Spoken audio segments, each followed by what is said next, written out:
Alright, hello and welcome everyone. I don't know if you can see and hear me. YouTube is giving me all kind of weird responses saying you can't live stream right now or something.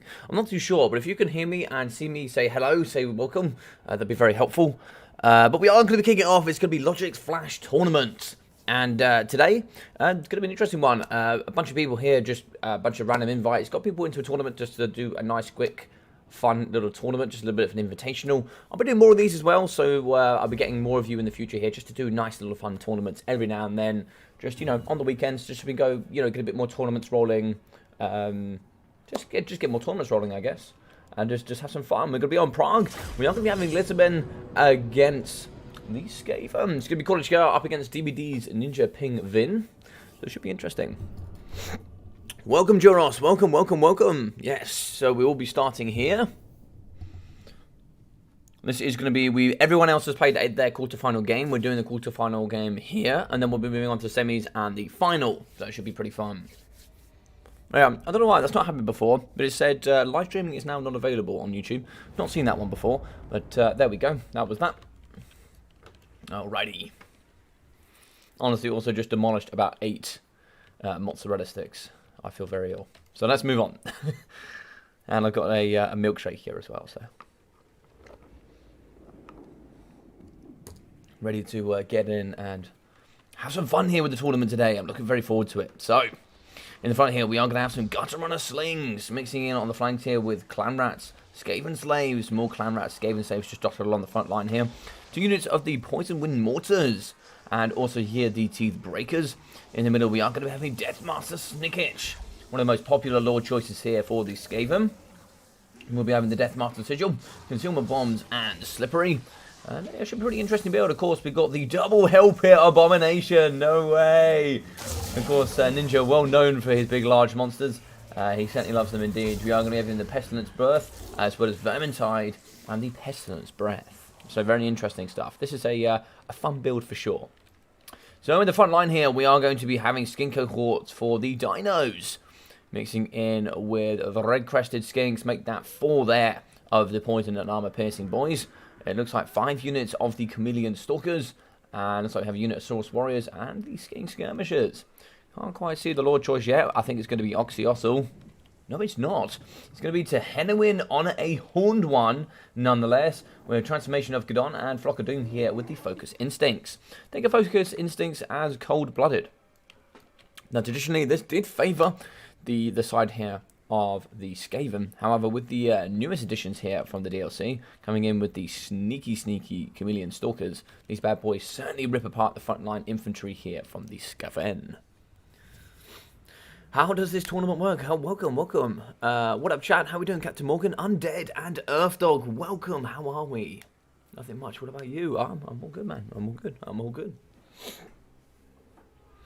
How does the tournament work? This is just a normal tournament. It's just a flash tournament where very quick, best of 1s into best of 3s, semi-finals and finals. It's pretty much just an invitational 8-man tournament. Sometimes we do a 4-man, but this is going to be an 8-man tournament. Best of 1s for the first set, then we move into best of 3s and best of 3s. Yeah, and it's just an invitational, really. Pretty much, just a fun tournament, just a regular, normal tournament. Yeah.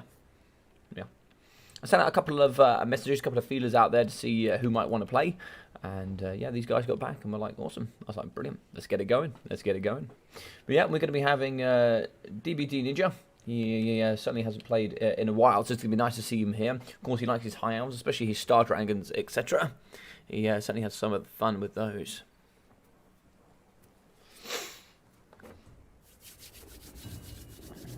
How's everyone doing today, though? What have you guys been up to? Have you guys been playing some Age of Empires 4? Have you guys been playing some single player? Have you been playing some multiplayer? What have you all been up to? Tell me. I'll be very interested to know. So, of course, here, the Red-Crested Skinks can lead the front line here with the Skin Cohorts going super wide. I think this is the best play to play the Lizardmen. We are going to be having 3 of the Chameleon Stalkers on the right flank and 2 there on the left as well. We are going to dive forward. Of course, this could be a problem, though. Double Hell Pit Abomination with that regen. Can be a serious problem. Terror there as well. I don't think the Ferromanticons are going to be enough to really pull this out of the bag. We've only got 1 unit of Skirmish from the Chameleon Stalkers. I don't think that the Source Warrior Shields are going to be able to pull this out. We have a lot of AP, but yeah, it's not useful really against the Hell Pit Abomination. Only 50 armor for them. Also here, we do have some good anti-infantry tools, the poison wind mortars. If we can certainly... Now, what we want to do here is we want to get the full surround. We want to get the full surround. You want to take your time. This front bit here, taking a little bit too much of aggression. Oh, this could be a lovely pest. Oh, Ninja with the absolute dumpster on the front line. Lovely work there. Oh, no. No, the Plague Priest has gone too far. If we can pin in using Deathmaster, use his Deathmaster Sigil, we do that exactly. Was that a bit of a bait and switch? I don't know, but maybe. Maybe here. We're going to dive in now, and Tehenowin is in all sorts of bother. He's going to be in all kinds of terror and madness here in the front line. We are going to summon some Plague Monks as well. Oh my god, a great snipe here up against Tehenowin in the front line. We're now going to be shooting here in the sky using the Teethbreaker Rattling Guns. Really ripping it there into the Ferromanticore. Fortunately, Tehenowin is going to go down, but we need to go, okay, we've lost there, move on, we get the next thing. I was like here, going to be wavering. It's going to be the Ferromanticore. He's not going to be happy. Tehenowin down to 1.7k health. I don't know how he got away there, but he somehow did get away. Deathmaster now and the crew going to be fighting against Saurus Warriors. We do get the summon of the Plague Monks in the middle as well. Over here on the left-hand side, blasting charges coming in up against the Skaven Slaves. So they're going to absolutely rip apart this backline. Good rear shots. Fire now going to go up against the Teethbreakers. They don't have 70 armor, so blasting charges will still do some work, but not as much as you would normally expect. Back in the back here, we can see that Tehenowin is back from being broken. So he will be back in the mixture. Ferromanticore has been broken. We can see here in the front, the Saurus Warriors with shields. They're going to be struggling a little bit here. Looks like here the Skink Skirmishers have now also been broken. They will be getting pushed off the edge of the battlefield. Tehenowin is and has no healing. He will be going down to 1.7k health. He's going to have to stick well away from the combat here today. Great snipe attempts there. I really don't know if that was a mistake that turned into a bait and switch, or if that was one of the best bait and switches I've ever seen. But that was incredible. The only problem in the middle is you are losing your main force. You have now lost your Poison Wind Mortars. You've lost your Gutter Runners in the back. And we've also lost the Teethbreaker Rattling Guns. So it pretty much just comes down to the blob force. We can see pretty weak here is going to be the Hell Pit Abominations fighting up against the Saurus Warriors. We are going to be kiting here with the Skink Skirmishers. Kind of want to get a summon out in this direction to push these off if we can. Banterpat is going to pull here into the favour of the Lizardmen though. Skaven are getting absolutely butchered here in this middle pocket. Poison Wind Mortars, I don't know. It was a great snipe attempt in the beginning, but I think that once he got away, you needed to draw back and then protect the remainder of your forces. Here on the outside, now we can see Skink Cohorts going to be running away. Skink Skirmishers just going to be holding on the outside there. That's why we have broken the double Saurus Warriors. The Trouble's going to do well. We are going to get some regen here from the Hell Pits, even if they are going to get shot. Deathmaster's going to do pretty well. If we can move over into this direction and pin into Tehenowin yet again, that could be a very nice bit of work there. We are going to use the Slingers. Looks like the Poison Winds have shattered. Another shatter from the Teeth Breaks, and only a break from the Poison Wind Mortars. Okay. So these boys are going to get together. They are going to be fighting there.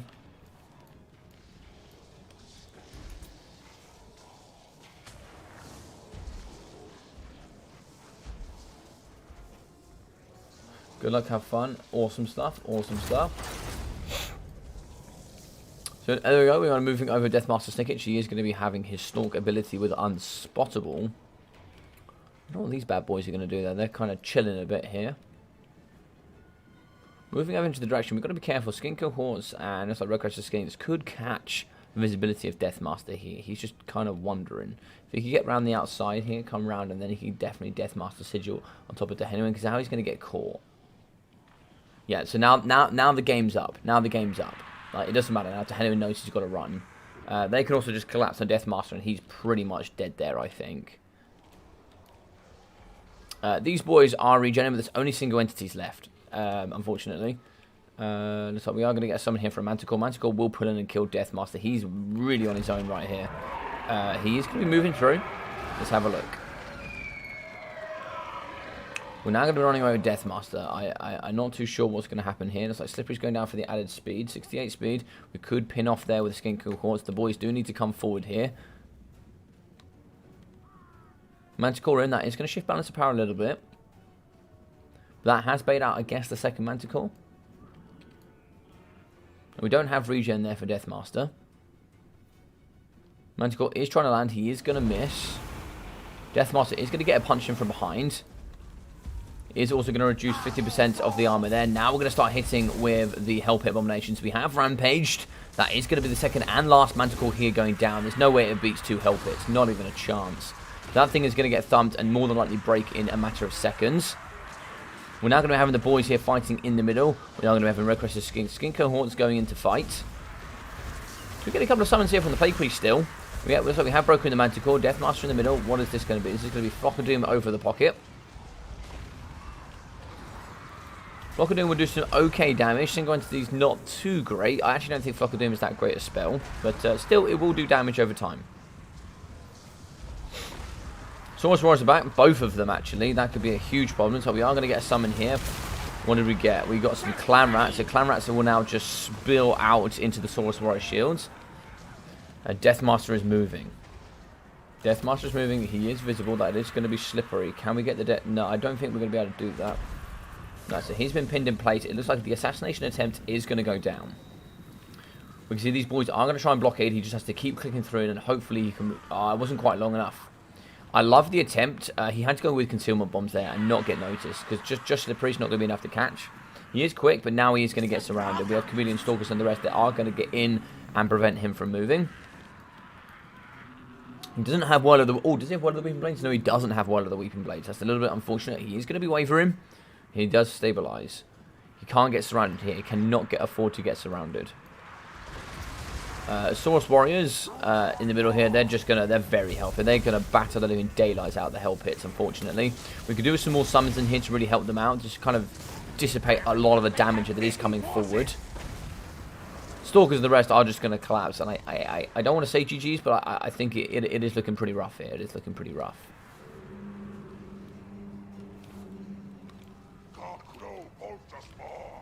I think the best way with this gameplay would have been to concealment bomb, then into a pin in there for Tehenna. That would have been a really good gameplay, but he's just going to get trapped here, I think. One of the Weeping Blades would be good to remove all the chaff. He is going to be wavering. If he breaks, I think army losses could kick in. Helper here has broken. It is going to regen. The other one's regening as well. That breaks. That will be army losses. GG's, well played. What a game. What a game. What an absolute game, man.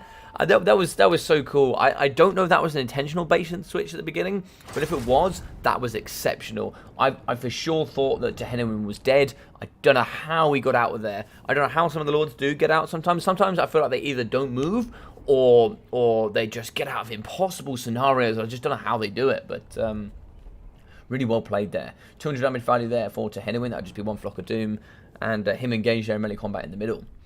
Be 89, 50, 42, and 115 for the skink cohorts with 128. 270, 220, 160, and 265 for the red crested skinks with 200, 1.3, 800, 700, and 570. I mean, 1.3k. Just shows these guys came through with the absolute damage trucks right there. You can see that they did bits. 400, 900, 1,000, 409, and 280 there for the skink skirmishers. Yeah, very good, very good. So, Deathmaster 1.2, we got 950 there for the Plague Priest. We got, yeah, that was a lovely Peasant's Breath there in the beginning, just absolutely decimating one of the skinks there in the beginning. 21, 79, and 52 there, with 33 there for the Skaven Slaves. Clan Rats at 134, 90, and 107. Clan Rat Spears in at 285, and also 98. We got 320, 350, and 380 there for the Poison Wind Mortars. We got 1,370 there for the Hell Pit Abomination, with 660, yeah, and 1.3 and 170 for the Gutter Runner Slings. Yeah, I like the Hell Pit Abomination. I think something that maybe could have been a food for thought. Maybe going 4 Globadiers instead of 2 Poison Wind Mortars. I understand the Poison Wind Mortars, but if you went to 4 Globadiers, you could have covered and protected a little bit more of the front line. Because the front line's not going to win in this scenario, right? Even against just cheap skin cohorts, like, they're not going to win. Unless you've gone all Clan Rats, it's not a good chance to win. If you maybe had dropped the shields, so like, instead of taking Clan Rat shields, you just took normal Clan Rats and then Clan Rat Spears. I like the fact you take Skaven Slave Spears. They have extra melee defense, so they will hold longer.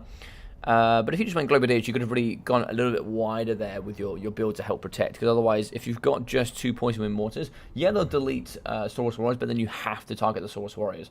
Otherwise, Globadiers can just delete cheap skink cohorts and just like really, really delete all that front line. So, and they have good AP as well, actually, Globes. Globes also have 100 armor, so they're really hard to punch through. So, yeah, no, I mean, maybe just some food for thought there. But yeah, a really nice army, really, really fun game.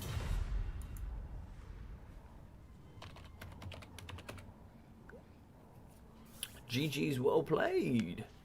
Let's go, HR. Yeah, exactly what Captain Morgan said, Mark. Like, you mean DBD, right?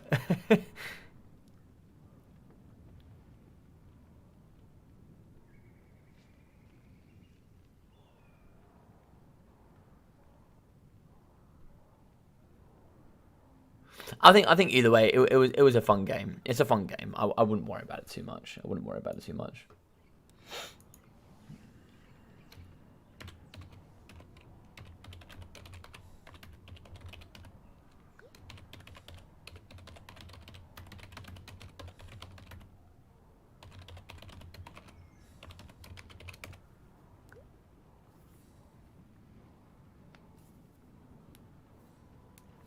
Alrighty. Yeah, it's a shame. With Deathmaster, he was trying to sneak around there a little bit. He did use the concealment bombs the first time, which was great, but he got caught. I think if he had waited for the second concealment bomb and then went in with the Deathmaster sigil, maybe it was possible. Which is why you kind of can't go with the big lumbering, what are they called? Hell Pit Abominations, because of course they give away the position there of what you could have done is you could have pulled the infantry away while moving Deathmaster in a sort of a different like. So if they went right, Deathmaster could have gone left, and then you could use consumer bombs, and then they would have obviously gone to the blob, and then of course he could have gone around the corner. You know, could have done something fun. But yeah, let's see who came through there. So where are we? We are on with score 1. Mr. Cool HR coming through with a big dubski. So we have a look at the tournament. It is going to be Mr. Cool HR going through. And there we go. So it's going to be him versus Killing Smalls. And then we got Son of the Mountains for Poland up against Mr. Deadly Bunny. So we had 8 great champions today.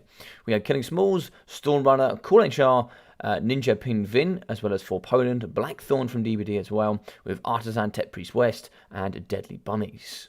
That should be great. So we got for Poland and Deadly Bunnies in the other semi-final, and then we have Killing Smalls up against Mr. HR.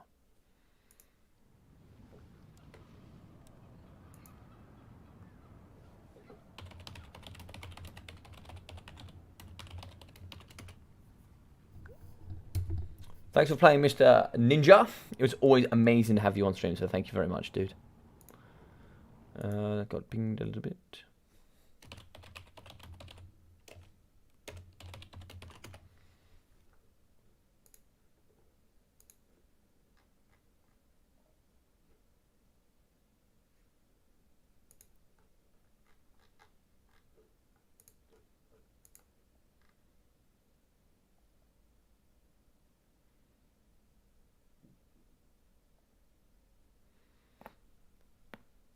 Oh, needed that.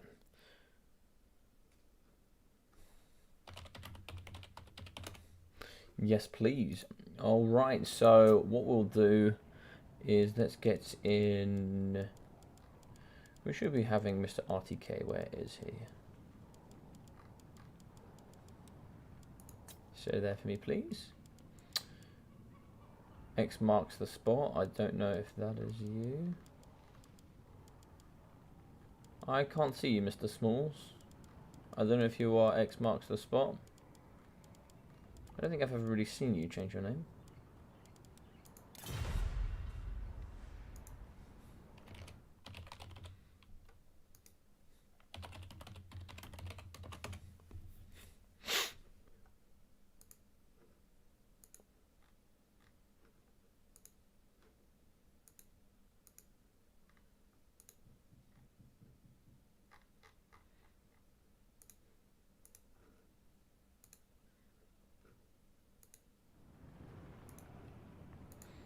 All right, so Mr.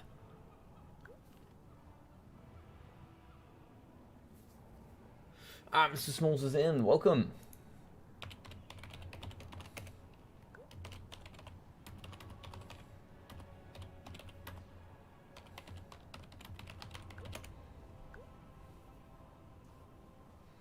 Pick one band 2, please, my friend. We will be starting up on Garrick Asgal.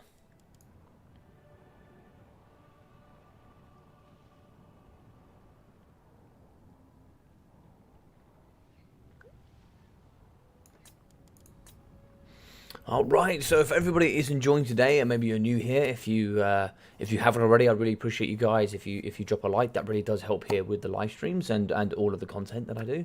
And if you haven't already, subscribing also really does help. I've had a few awesome of you subscribing recently. Of course, I did drop the 7,000 damage value video there for Oxyotl, which I thought was a crazy video that Alfredino sent in from me, and I know Pantelanard has been. He has been recovering ever since from such a game.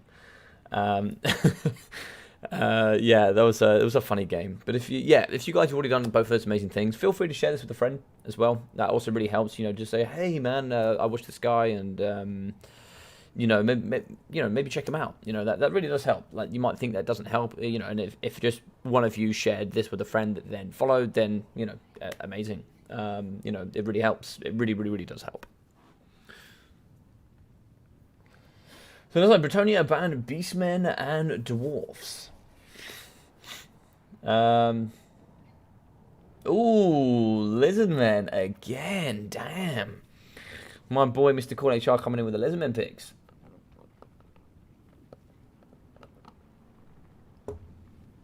Now on paper, in super competitive, this is pretty heavily Lizardmen favoured. Pretty heavily. However, actually, it'll be interesting. I think Smalls has a little bit more experience in the Warhammer world than Cool HR. Obviously, Cool HR is part of my short bid league. For those that don't know what that is, I'll go through that soon. Yo, Neckbear, how you doing, my friend? How you doing? Hope you're doing well. So this should be a pretty even. It should be a pretty even battle. This, I think, should be pretty even.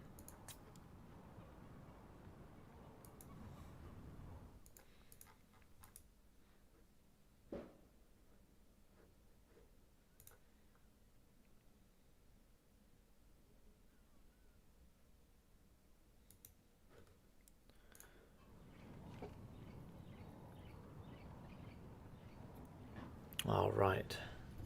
Oh, a lot of you feeling the warg. Okay. I love it.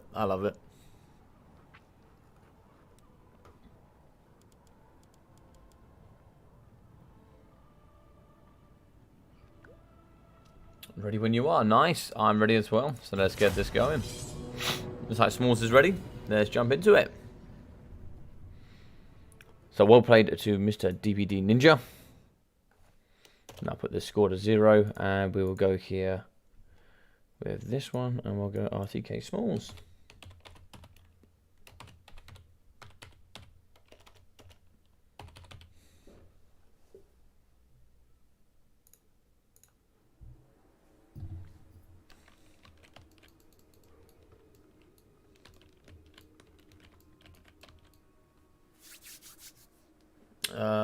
Was tempted to leave, but could avoid watching.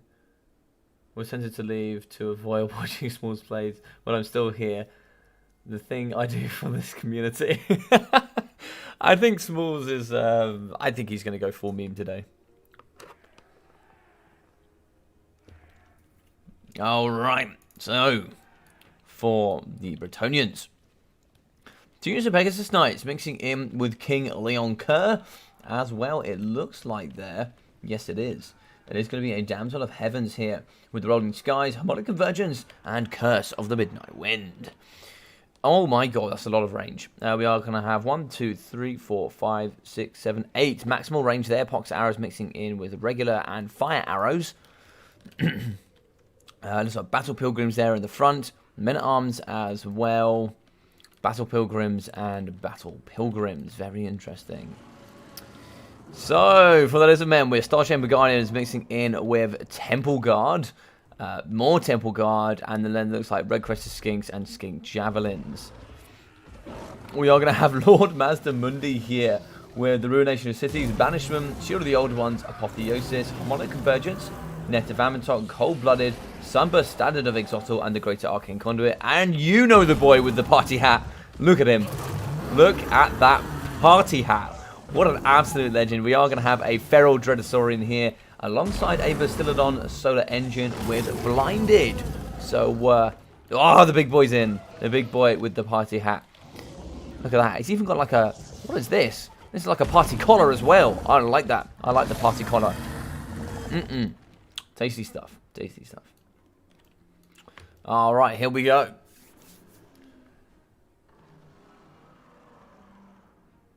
Hey buddy, how you doing, Jose? Are this tournament free to join? So, with this tournament, my friend, I normally do things like King of the Hills. I do other tournaments as well. I actually do tournaments multiple times per week. This one specifically today was just a invitational, which means I invited people to join this tournament for a fun tournament. This is a non-competitive, just fun tournament.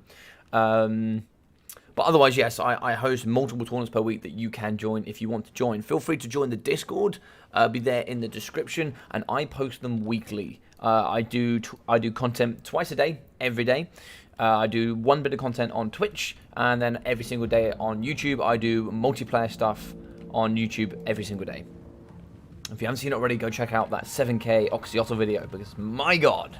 My god. So Cornichar is here. I'm not too sure, but he's going to be conjuring up some sort of magic here. I didn't quite see what that was. Oh, big shot to the face there. King Leonker going to be getting slapped. So many arrows into the Feral Dreadosaurian. Oh no, Sword of Crone going down. It looks like Curse of the Midnight Wind as well. Oh my god, that is a negative armor stack. He's putting down to 40 armor. No, the Dreadosaurian. No. He's dying. Overcast there with the upgraded Overcast. Harmonic Convergence doesn't do anything. It only adds range. No, the Dreadosaurian. Oh no, it got deleted. Oh, my boy with the party hat. He's dead. Oh no. Oh, never mind. Alright, so Lord Master is going to be in the front here fighting up against Battle Pilgrims. Rear charges here from the Pegasus Knights up against the Temple Guards. So we are going to break from Terra here with the Red Crested Skinks in the middle. King Leonker, Bone Seeker and the Lion Shield in the middle. Star Champion Guardians do have magic damage, so he will negate a lot of the damage output from them. Skinker Hawk Javelins here in the front. No, it's so sad. Look at the party hat. No. We have Bastiladon in here. He might be able to get a couple of shots into King Leonker, but of course he's got 40% magic resistance, and they're also missile. Shots going through here up against the Peasant Bowman. What's going down here? Looks like Apotheosis on top of Mazda. Mazda is just going to be getting shot to death by the Peasant Bowman. Leonker coming over. We do actually have Curse of Midnight Wind. Looks like it's just going to be standard guard. We are going to try and snipe here with King Leonker. He normally does okay. He normally uptrades here against Mazda, but not always too greatly. We also have rear charge here from the Pegasus Knights. Big fight here in the middle. Bastiladon might be able to get a couple of shots in here against the Pegasus Knights. I think that would be very nice indeed. Is this going to be Sword of Corone? Yeah.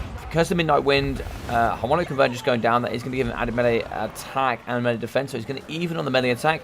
Melee defense is going to go up. We are now going to shoot him. If we could get the Sword of Corone in here as well, I see this going really badly for Mazda. Banter power is hugely shifting. Oh my god, no. Mazda as well. Big boy Zlak is going down. Oh no, he's falling here, but Temple Guard are going to be fighting up against Men-at-Arms. In the backside here, we are going to get some returns from the Javelins. And also one Javelin there did break. Mazda has been well and truly thumped right here. He's now going to rear charge with the Knights here up against the backside of the Temple Guard. In the middle of the triple of the Peasant Bowmen have been terrified here by the big Bastiladon. The big bad boy is doing bits here in the middle. Damsel of Heavens here. She's going to be waving her... I assume she's got a staff. Yeah, she's going to be waving her staff and cutlass around here. Just waving back Master Mundi. Going, get back, you fiend. In the middle of those, we are going to be shooting up against the Bastiladon. What did he have? He's going to be having Harmonic Convergence. Lots of big damage here. Sword of Crone as well. It's going to be negative armor, negative melee defense. That is going to be army losses, GG's, and well played. No problem, Jose. Yeah, dude, feel free to join up the Discord. Also, do join here as well. So let me send you a link.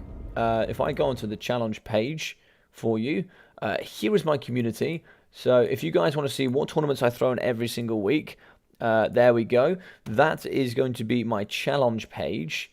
And here is going to be my Discord.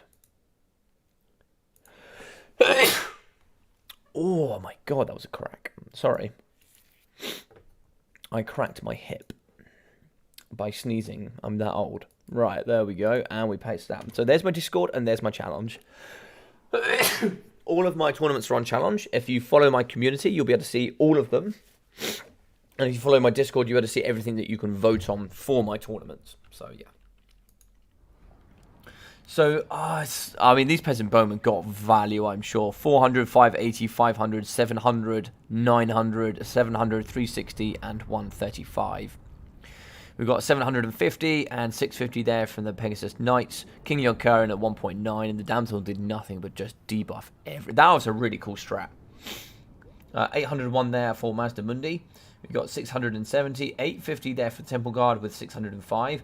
336 and 83 for the Skin Cohort Javelins, with 49 for the Feral Shredder, and for 800 there for the Bastilla Solar Engine.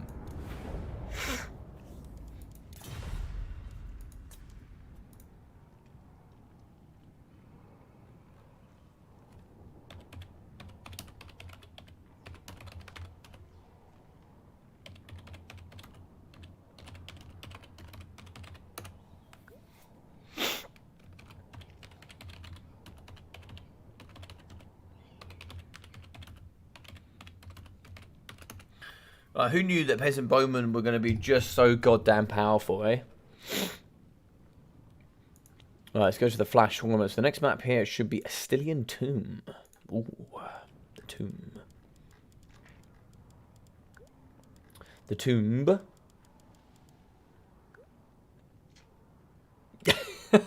Call it Char is crying. I feel you, buddy. I feel you.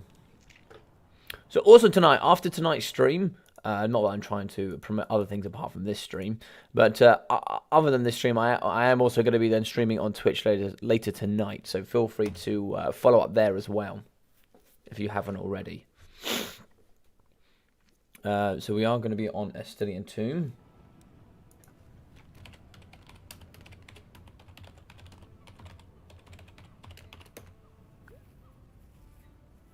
Bring vengeance, Mr. Call HR. Bring it and bring it strong. Alrighty, so here. Score 2. We are going to be having 1-0 here for Mr. RTK Smalls.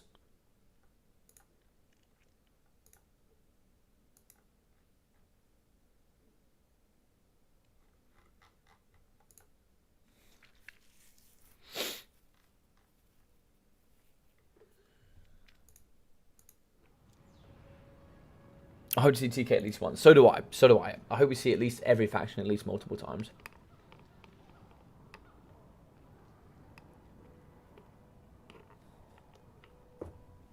As I said in one of my most recent videos, I don't think that it's nice to see Skaven. We don't see them very often. I think they've really jumped down in the tier list. So it's nice to see those as well. It's nice to see Petroni getting picked. Lizardmen, of course, is going to be strong here.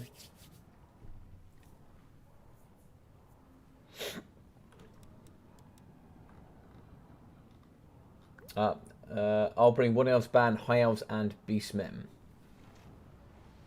Interesting. Interesting. Yeah. I did think Greenskins would be available. Well, I'll be ready when these guys are. Let's have a look here. Sorry, I keep getting pinged. God, my neck is so tight today.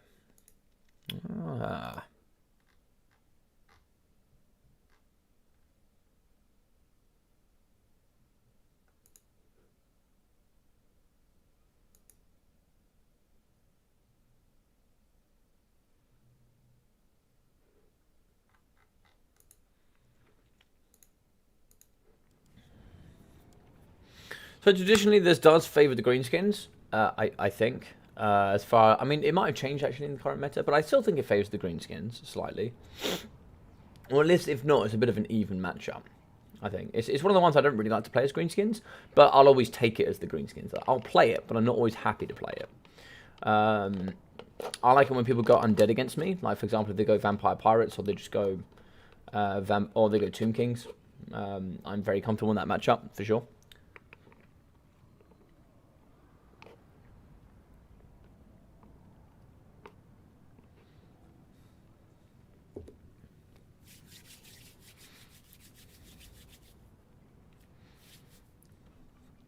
It's always very interesting to see that the way this matchup has changed just shows how the meta's kind of shifted as well a little bit. Hello there, Mr. Mihawk. How are we? Welcome. Welcome, welcome, welcome. Yeah, so have I. I think I have too.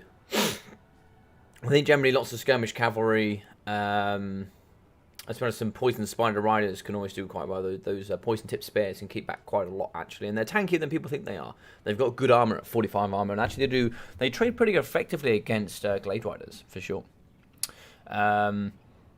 Yeah, it's a good matchup. I think the way to play this is go super wide with the wood elves. Go bucket tons of dryads, a ton of guards with shields as well, and then you just bring a foot infantry range force. That comes maybe 5 units of the Gladegar Starfire shafts. And then you go cast the Lord. You might bring like Drycha, or I normally bring Drycha, but you can bring Drycha or something like that. Can be pretty nice for sure. Or sisters. Sisters can also do extremely well if you've got the funds. For sure, for sure, for sure. How are we, Mr. Mihawk? How's things going?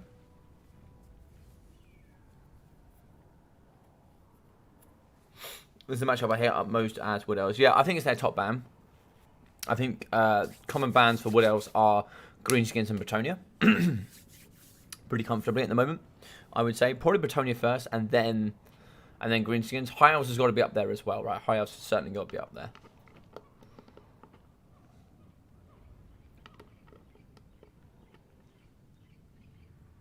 Yeah, for sure. I think Beastmen is like an even matchup. Generally do think it's even. I think there's certain ways you can play it as the Wood Elves that just really gives a problem. Like Trouble Zotes can be a serious problem for the Beastmen to deal with. I never see it, but it's actually really strong. Triple Zotes and Sisters just is so tough to deal with. And you just bring a healing caster. I mean, like, what are you gonna do?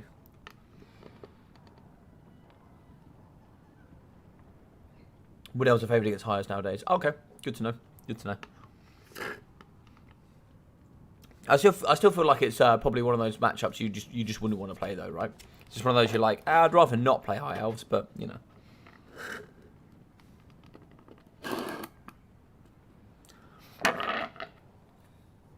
Hopefully I'm right in saying that. Apologies if you can hear me slurping. I had a gorgeous strawberry milkshake delivered to me, and I was like, wow, I'm not gonna let this melt. So I was like, wow, I'm gonna have to drink it on live stream.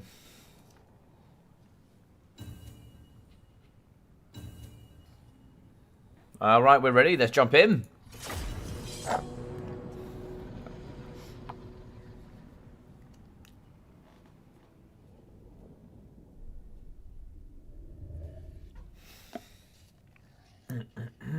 Lovely jubbly. All right, we'll move that over there. Hola, skink! What are we saying, Mr. Doggo? Well, how are we? How are we? How are we?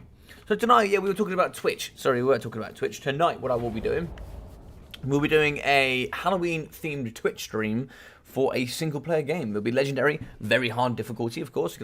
Obviously have to challenge myself. I did lose yesterday. I lost with the Chaos. I got butchered by Dark Elves and the Empire, of course. But we made it pretty far. I think we made it like 150, 170 turns, somewhere in between that region. And but tonight we'll be doing a undead-themed Halloween Twitch stream. So you get 2 options from Tomb Kings, 2 options from Vampire Counts, 2 options from the Vampire Pirates, and then we'll also give you 2 outside options. I think one of them is going to be Morga the Shadow Cave, and the other one will be the Greenskin Lord that I forget now. Who's the vampiric greenskin lord? Azag the Slaughterer. There we go. He's influenced by vampiric corruption and vampire lords. So he has a crown that whispers in his ear. The law's really janky, but it's really funny.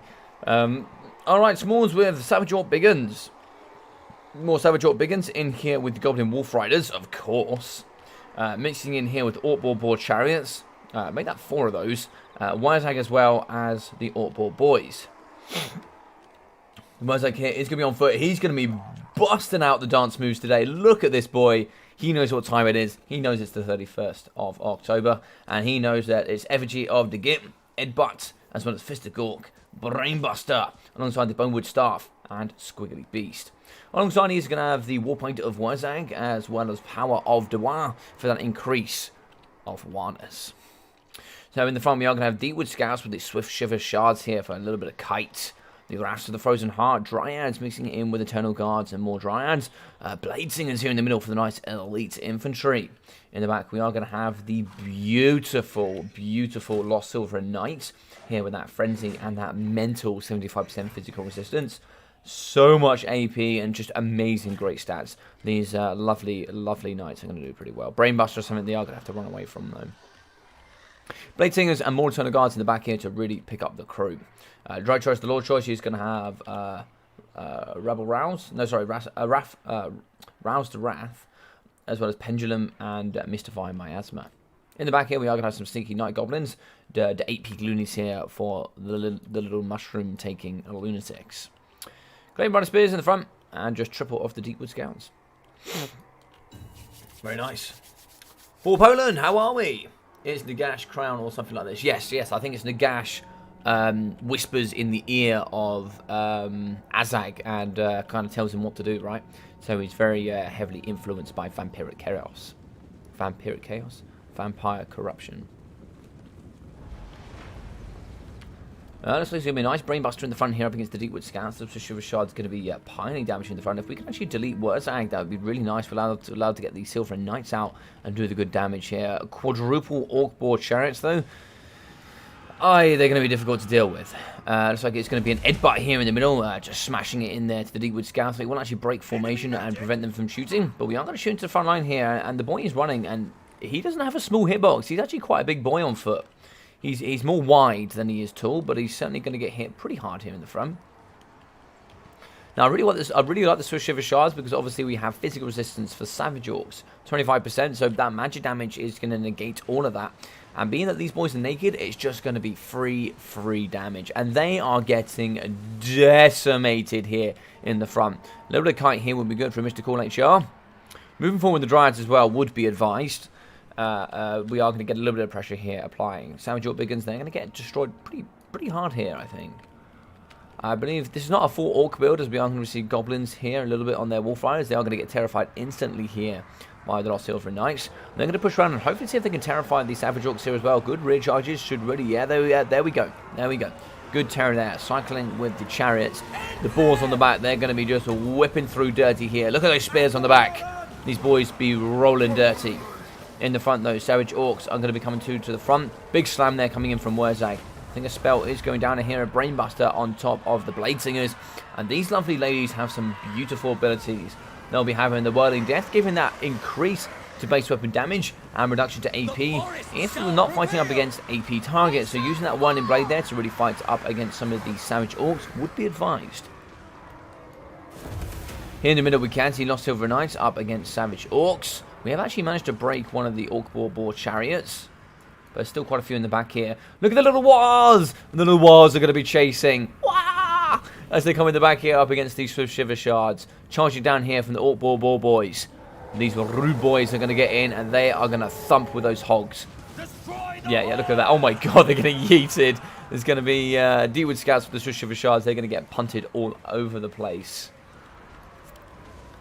In the middle here, looks like it is going to be a pendulum straight through here up against these Savage Orcs. They are going to have magical damage here with the Fist of Gork to really punch up against those Dryads. Brainbuster in the middle as well here to delete all the Blade Singers. Cycle Charge to do a great micro here from Killing Smalls to really delete all this infantry. Doing quite well is going to be Wurzag fighting up against some Eternal Guard. Same here for the Orc Chariots and some Savage Orcs. They're going to be cleaving apart the lightly armoured Eternal Guard here with those spears. In the middle, the Dryads alongside the Wrath of the Frozen Heart. Brainbust here in the middle that should catch some of the Lost Silver and Knights. No, looks like he's going to get away. Yeah, looks like Lost Silver and Knights, they're going to be at 1.9k health. No healing for those. Taking the Lost Silver and Knights and no healing is certainly questionable. It's always advised to take some level of healing. While going down here, though, we're not going to get that increase to melee attack, base weapon damage, and look at these. The boys yeeting through there with the mushrooms. Look at them, they're just swinging to death as they fall over and explode from those magic mushrooms. Pendulum here in the front going through up against some of these Savage Orcs, as Drycha is going to be in chase. In the back, we have a couple of units returning, charging here though. Swift Shiver Shards firing in to the Orc Boar Boys. Here in the front, so we have Deepwood Scouts, the Swift Shiver Shards, 29 models left, shooting here up against those Savages. In the middle here, looks like we are going to be retreating with the Lost Silver and Knights, as we do have the Boys the War here in the middle. We're also going to be alongside two of the Orc Boar Chariots. Wurzag looking relatively healthy considering the start of the game. 2030 health for him. I think the problem with shooting him in the beginning is you gave up a lot of map control there to the Greenskins. They were able to push through with quite a few forces and take a bit of damage there. And looks like, what's going down here? Oh, Mystify Miasma is going to be used to delete some of the Savage Orc Biggins. Mystify Miasma is actually a really good spell up against elite infantry. So we are going to shatter some of the Savage Orcs here. It's just going to be a full surround here, though. If we actually had a pendulum through this, that would be really nice. And we're just going to be waiting here. Yeah, if we stick around for too long, I think we could be imbuing. Yeah, Fistigort there for the Orc Boar Chariots. They will delete, and it looks like there's going to be Effigy of the Git that will 100% finish off the Lost Silver. And they just have no magic resistance, and yeah, they are getting well and truly thumped. That's going to be GG's well played. I don't think Drycha can pull it out. We do actually have... Oh, some of the boys coming in. Let's go, boys. Look at them. Look at them. I love them. They are so painful from the old meta, but I love them. I was so mad that they were abused because they're so cool. Looks like here it's going to be Drycha versus the world. What's Drycha going to be using here? Another Mystify Miasma. Melkoffs can be really good here. It's really good at just deleting infantry so goddamn well. Reduces their speed, but of course here the Night Goblins are going to be unbreakable. Bladesing is in, 8 models left. They should help chew as well. If they do get those whirling blades in, we should be able to really rip through quite quickly. Swift Shivers in the back getting deleted by the Orc Boar Chariots. So we are going to get a return of the Eternal Guard. We have broken the Lost Silver Knights. Yeah, negative 123. That is going to be them shattering. That will be army losses. GG's and well played to Mr. RTK Smalls.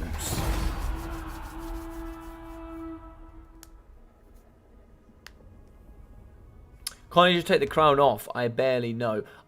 So he's the only caster from the Greenskins that does death magic.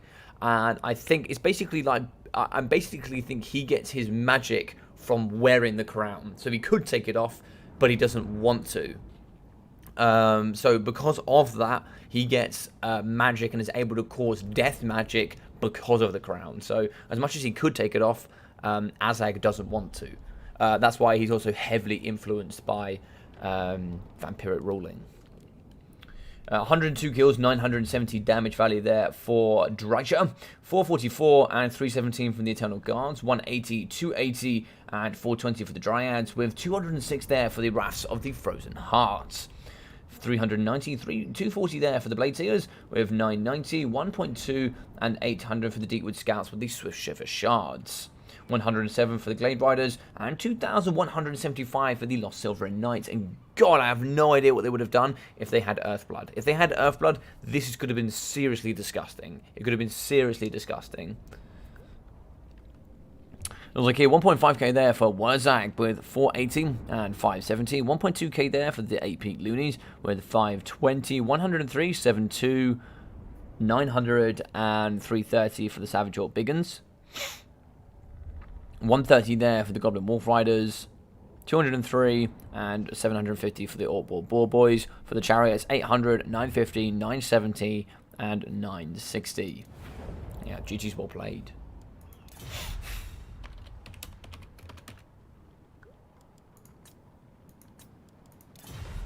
GG's well played with these guys.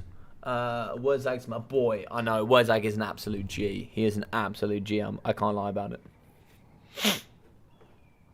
So we are going to move through to the double dubski here with Mr. Killing Smalls. He will move through to the final as we continue here.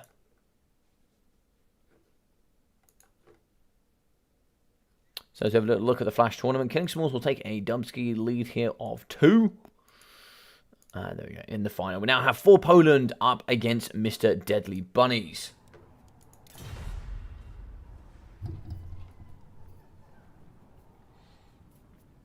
Needs healing with the Lost Silver Knights. Yeah, that's what I said there. Yeah, it definitely needs healing.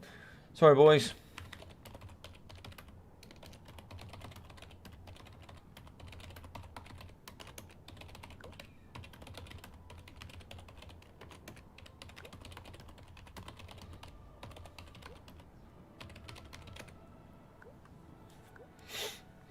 Thank you very much, Mr. Smalls. I'll see you in the final, my friend. And then we're going to get in Mr. Bunnies. And there we are. I think that's the correct one. Partially illiterate.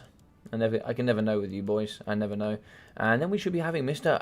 Son of the Mountains for Poland. Should be great. He should give Grimgor the crown. If you knew what... Grimgor is just OP in lore. In lore, Grimgor is disgusting. He is one of the most powerful characters in lore. He has no synergy. He gives combat buffs, but is quite squishy to stay in combat.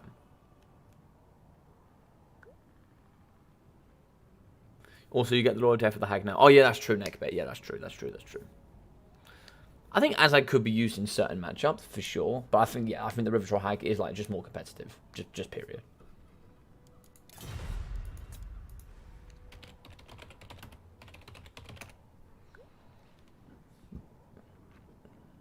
I believe it's Son of the Mountains for Poland first. It is. Well, would you look at that?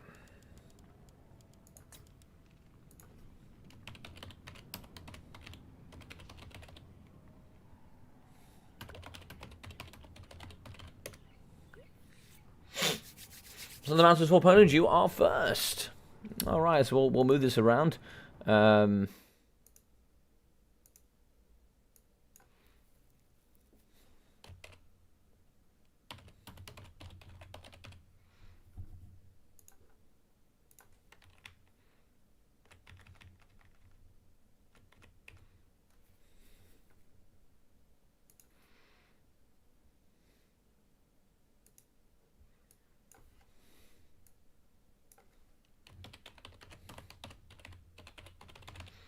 Against Son of the Mountains for Poland.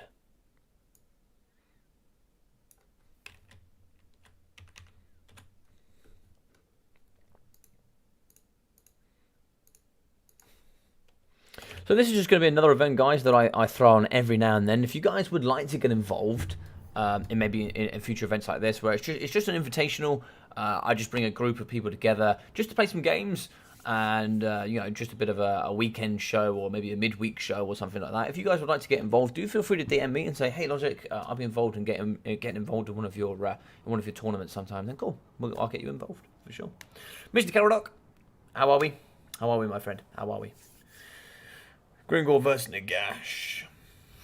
I wish Storm of Chase was canon and Grimgor did kill Archeon by kicking him in the balls. Then decapitating him. Such a funny tidbit of lore. Yeah. Thing is, what Sotek was saying in his stream that the other day, the crown only doesn't really possess Azag because he's too stubborn.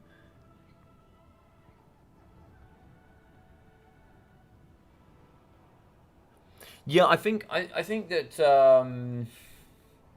Yeah, I think if it was on Grimgor's head, it would be the end of the world, I think. But with Azag, I think he has some element of resistance to it, and I'm not too sure why.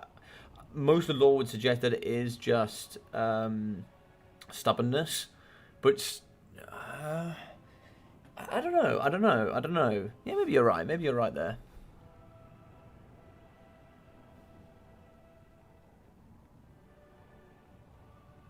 Yeah, I think there's also an element of there's an element of him being a caster that also is like really fast, right? So if you put him on his Wyvern, he gets like 110 speed. Plus he's a Spirit Elite caster, so there's got to be some level of like if you do him on multiplayer, if you do him, sorry, if you do him on single player on campaign, he's really powerful, really really powerful. But if you do him on if you use him obviously on multiplayer, he has to have some level of balance, right? You can make him good at both, but you can't make him amazing at everything. Or you just got to make him stupidly expensive to the point you just don't use him. So yeah. He does get a lot of melee buffs though on the multiplayer. Hello.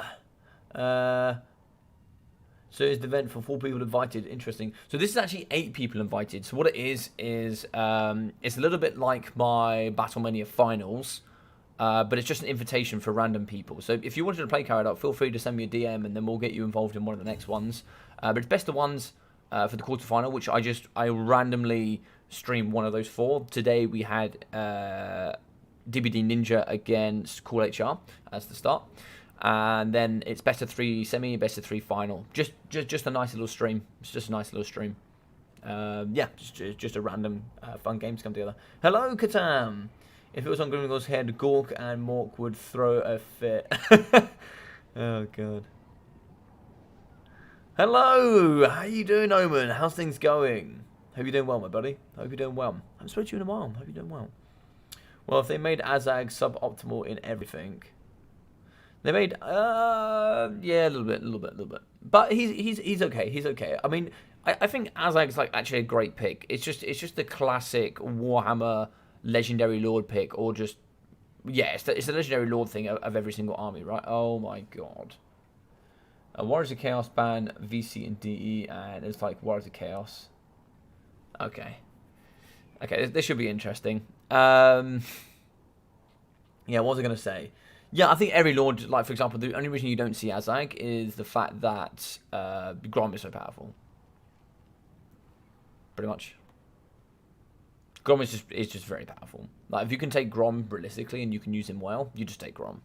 He's very tanky. He's a great chariot. He's got regen. Why wouldn't you? You've also got a faction that has no way of healing itself apart from regen. So, yeah, it kind of works there, doesn't it? So, yeah. By the way, what does Archie look like without his helmet on? Does he just look like a normal Forsaken? I actually don't know. I don't know. I don't know if there is an answer to that question. I'll tell you what, here's a question for you guys. We've got a big question coming up now. We got the biggest question coming so far this stream.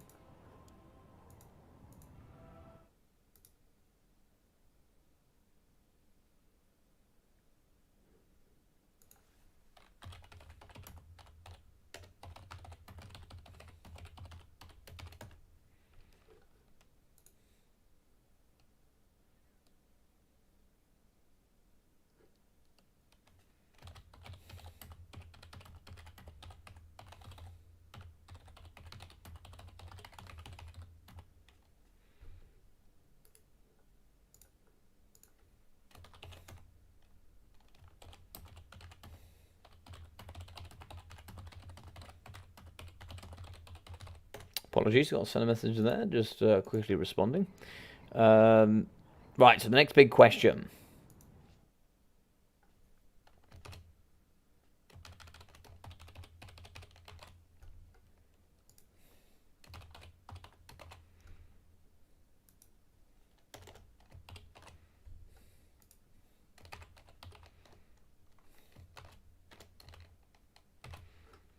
So which is it, ladies and gentlemen? Is it going to be Gork or is it going to be Mork? That's the question. That's the question we all have there on our lips.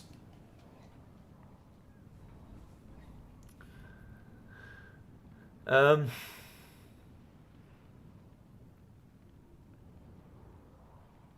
don't think he got mutated either. I think he was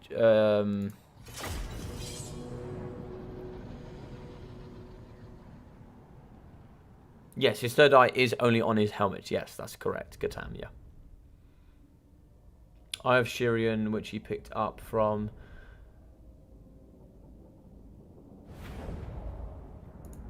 Oh, looks like it's going to be some big picks for Morks so far.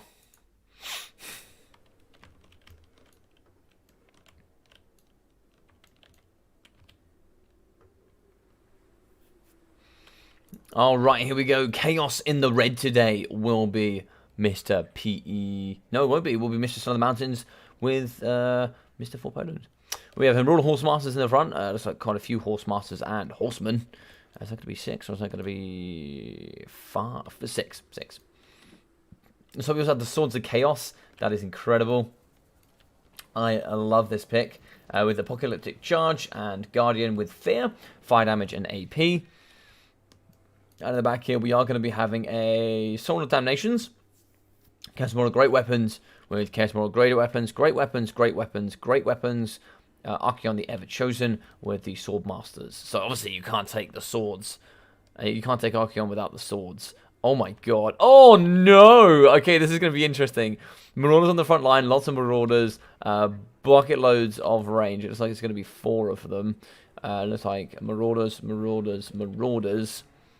Chaos Sorcerer Shadows. Kolek, the Sun Eater. Here with Star Crusher, of course. And Stand or Die. I hope with Star Crusher they've brought the nice spell. Enfeebling Foe. No, they didn't. They brought Melkoff's Miasma. The Soul of Damnation Hell Cannon alongside a normal Hell Cannon as well. So the double Hell Cannon against one Hell Cannon. This is going to be interesting. We're sending out the press from this side. Oh dear God. This is going to be tough for Poland, I think. Oh, big hit to the face. Yeah, I don't think you're going to be able to dodge these for Poland. I think here you just have to get uber aggressive. Sadly here, Kolek will butter the bread here of Archeon. He has Burning Head, Fireball, Kindle Flame, Slayer of Kings, and Stand or Die. Slayer of Kings will do well. Crown Domination really isn't that important. Oh, he can actually be terrified. That's interesting. I don't know how he doesn't cause terror. I don't know how Archeon the Ever Chosen doesn't cause terror, but that's what it is. That's what it is. Also, what kind of annoys me as well in some of the campaigns, some people will have some amazing items that they could utilize here in multiplayer. But hopefully we'll be seeing those coming in the future. I talked about that on my Twitch stream actually. So Fireball down the pipeline. That's going to miss. Oh, it's actually going to hit there into the Soul of Damnation. Yeah, he got hit pretty hard there. That is a way back into this. A couple of fireballs here down the pipeline could certainly kill the Soul of Damnation. Sadly, we can't actually see the health there of the Hell Cannon, but I'm sure it's not looking happy. We are going to be firing downtown. A couple of shots here into the shadows. Coming over the top. What sort of damage are you expecting? A bit of a miss there. That's a nice dodging work there. It looks like Melkor's Mystify Miasma there on the side. That's going to be doing some lovely damage and negative to speed there on the side. Soul of Damnation on the other side here from Son of the Mountains. Now going to be punching into the Marauder Horseman front line. This is going to be an absolute kite fest here in the front. This is going to be an excellent game here between the two of them. Shots there going into the Marauder Horseman. Lovely damage there in the middle. Good kite in the front. Oh, near miss there against the Marauder Horsemasters using the terrain to effect. You can see here that terrain is actually quite a lot. It's a lot more than it looks up in from the skies. We are going to break the Poison Wind Warhounds. The Poison Warhounds. Shots in the middle up against the Horsemasters. They've taken quite a bit of damage here. A lot of these Horsemasters are getting depleted pretty quickly. I'd like to see a Fireball yet again come up here. Looks like Boom going down for the extra damage. Double Boom at the same time there.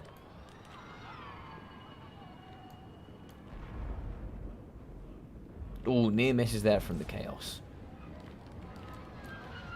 Oh no, Kolek now Mystify Miasma. Enfeebling Foe, sorry, in fact. Oh, this could be so dangerous. Stand or Die is going to give that added melee defense. Oh no, he's getting hit here. Swords coming in. They could delete Kolek here. Star Crusher, Stand or Die going down for him as well. Moving in with the Poison Warhounds. That's going to be lots of AP damage here. Melkoff's going down for the negative speed and damage over the elite boys here on the side.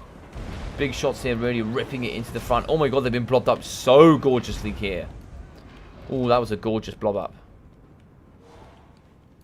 No fireballs in the back here. It looks like we are going to get away with Kolek. Kolek now going to be fighting up against the Swords of Chaos.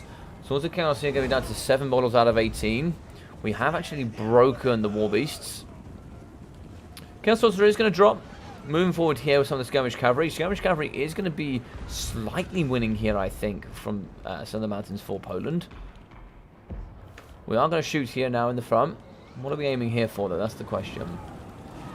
It's going to tip a little bit. It is actually going to miss by quite some way there on the Marauder Horseman. This bit of terrain here is really painful for the artillery pieces to deal with. Shooting into the front, that is going to go... it misses again. It misses again.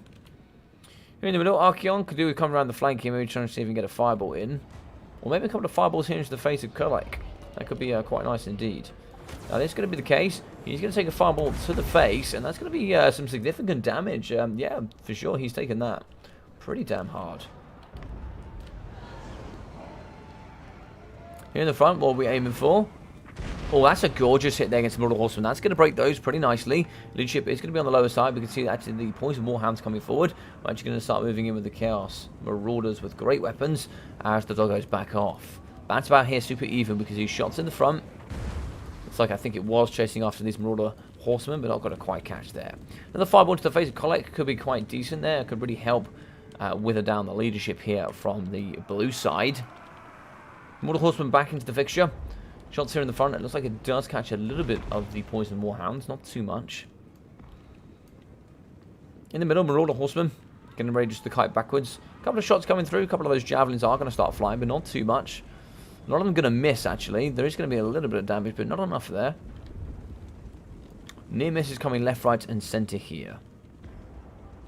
Big shots over the top.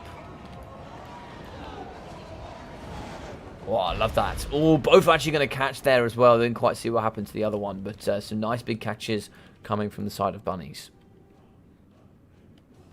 Both are moving forward a little bit unprotected here, but of course there's no real advancement. We can see Fireball coming down the pipeline. Fireball is going to miss. And it actually ends up going through the Marauders there in the back, so he ended up getting some value from it.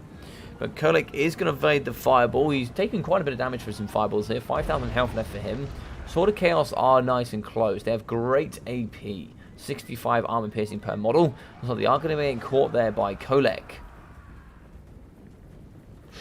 Looks like we are going to get away with it. We are going to get away.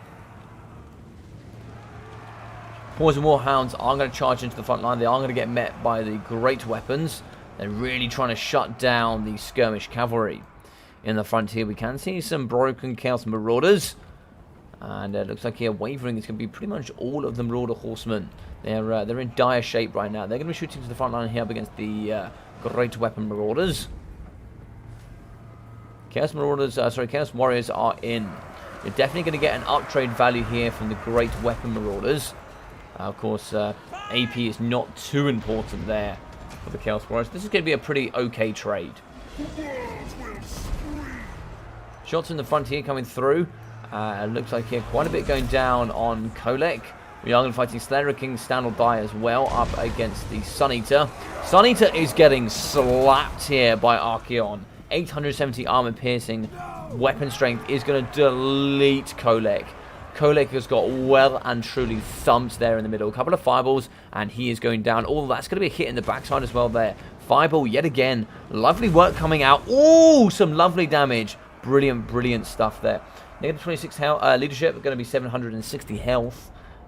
He's not looking healthy. Balance of power is going to be in the favor of the Son of the Mountains crew. Big shot there into the backside of the skirmish. Horsemaster and Horseman are going to be dropping back. Hit actually goes into his own Marauders there from PE. That's coming out. I think that's going to be a drop there. That's going to be a drop from the chaos of the PE. Mr. Bunnies is going to drop. Yes, he is. Yes, he is. Alright, so Curly coming in at 650. And the boy, 2,071 damage value from Archeon, the Ever Chosen. Great stuff there. There is a buff you can get for the Chaos Sorcerer's Shadows, which is... I can't remember. There's a great buff that you can give to Kolek that gives him over 1,000 weapon strength, and he can like 2 or 3 shot Archeon But yeah, it can roll really well. But 12 damage there from the Marauders, 0, 240, 50, and 140 there for the Chaos Marauders. We got 303 and 0 for the Chaos Warriors, 110 there from the Marauder Horsemen, 230, 160, and 300. And it's like here we got the Warhounds with 120, 104, with the double in at 850, and 1,950 from the Soul of Damnations. So 271 and 406 for the Sword of Chaos. We got 250, 170, 250 there for the Great Weapons with 118 and 120. 460 and 500 there for the Marauder Horsemen with the Horsemasters in at 360, 200, 400 and 550 with 700 there for the Soul of Damnations. Yes, GG's well played.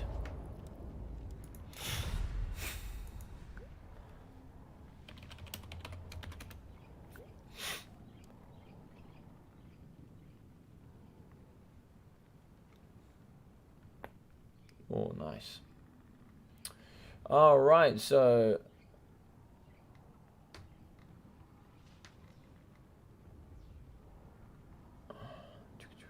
TK, Bandawi, and VC. Yep, pretty good bands. Pretty good bands. Of course, Chaos is going to be out of the mixture, so both of those very, very strong, and that will allow TK to be picked first.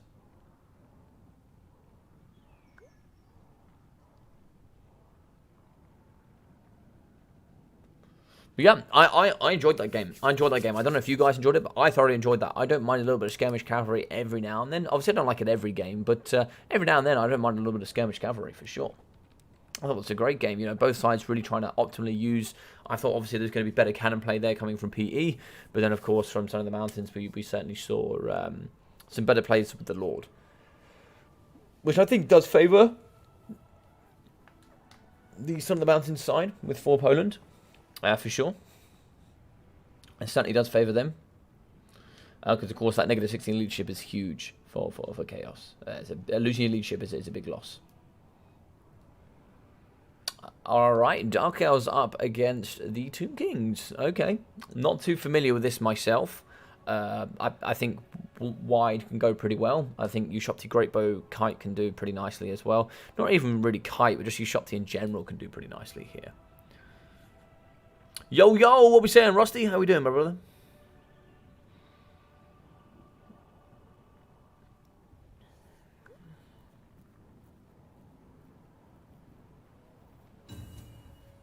Dear God, what's happened here?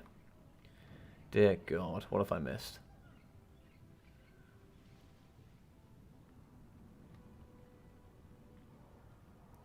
Bet he looks like Vader with the helmet. That's amazing, Caradoc.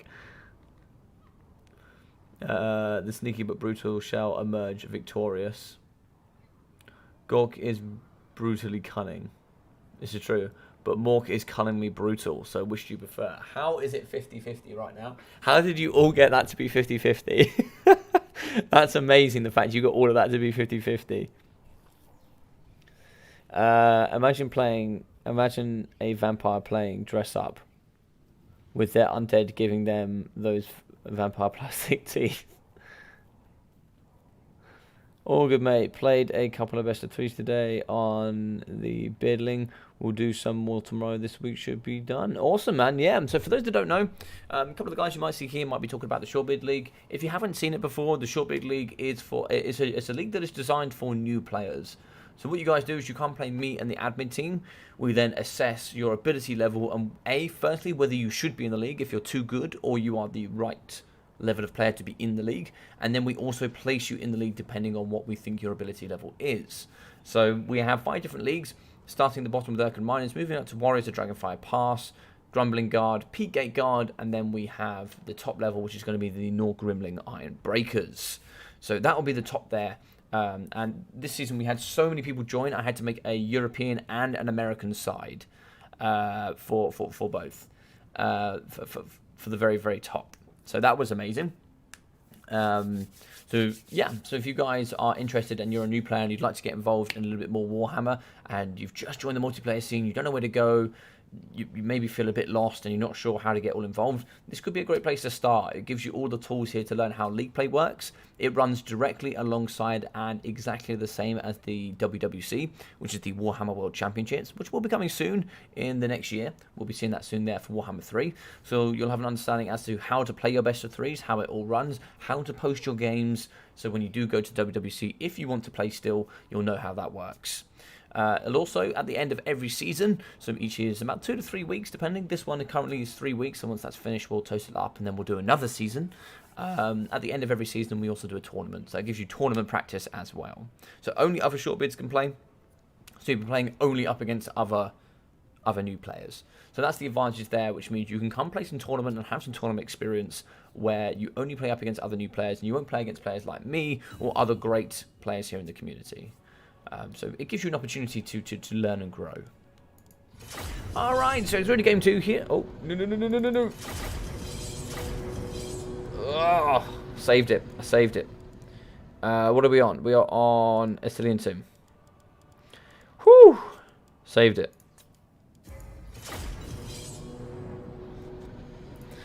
Ooh la la! Saved it. Oh, that was close. Alright, so some of the mountains for Poland in at the... Oh no, in at 1.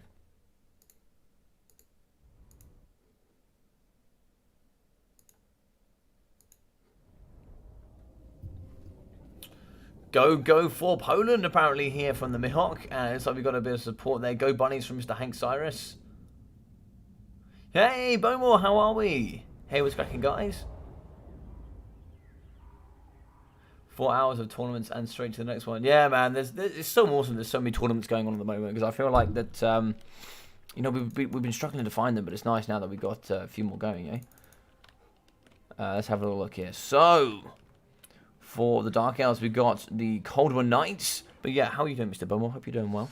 We got Cold War Knights here on the side, 2 units of the anti-large and armor-piercing cavalry. Made that 4 there as well. We are going to be having some Dread Spears, mixing along with some Bleak Swords as well.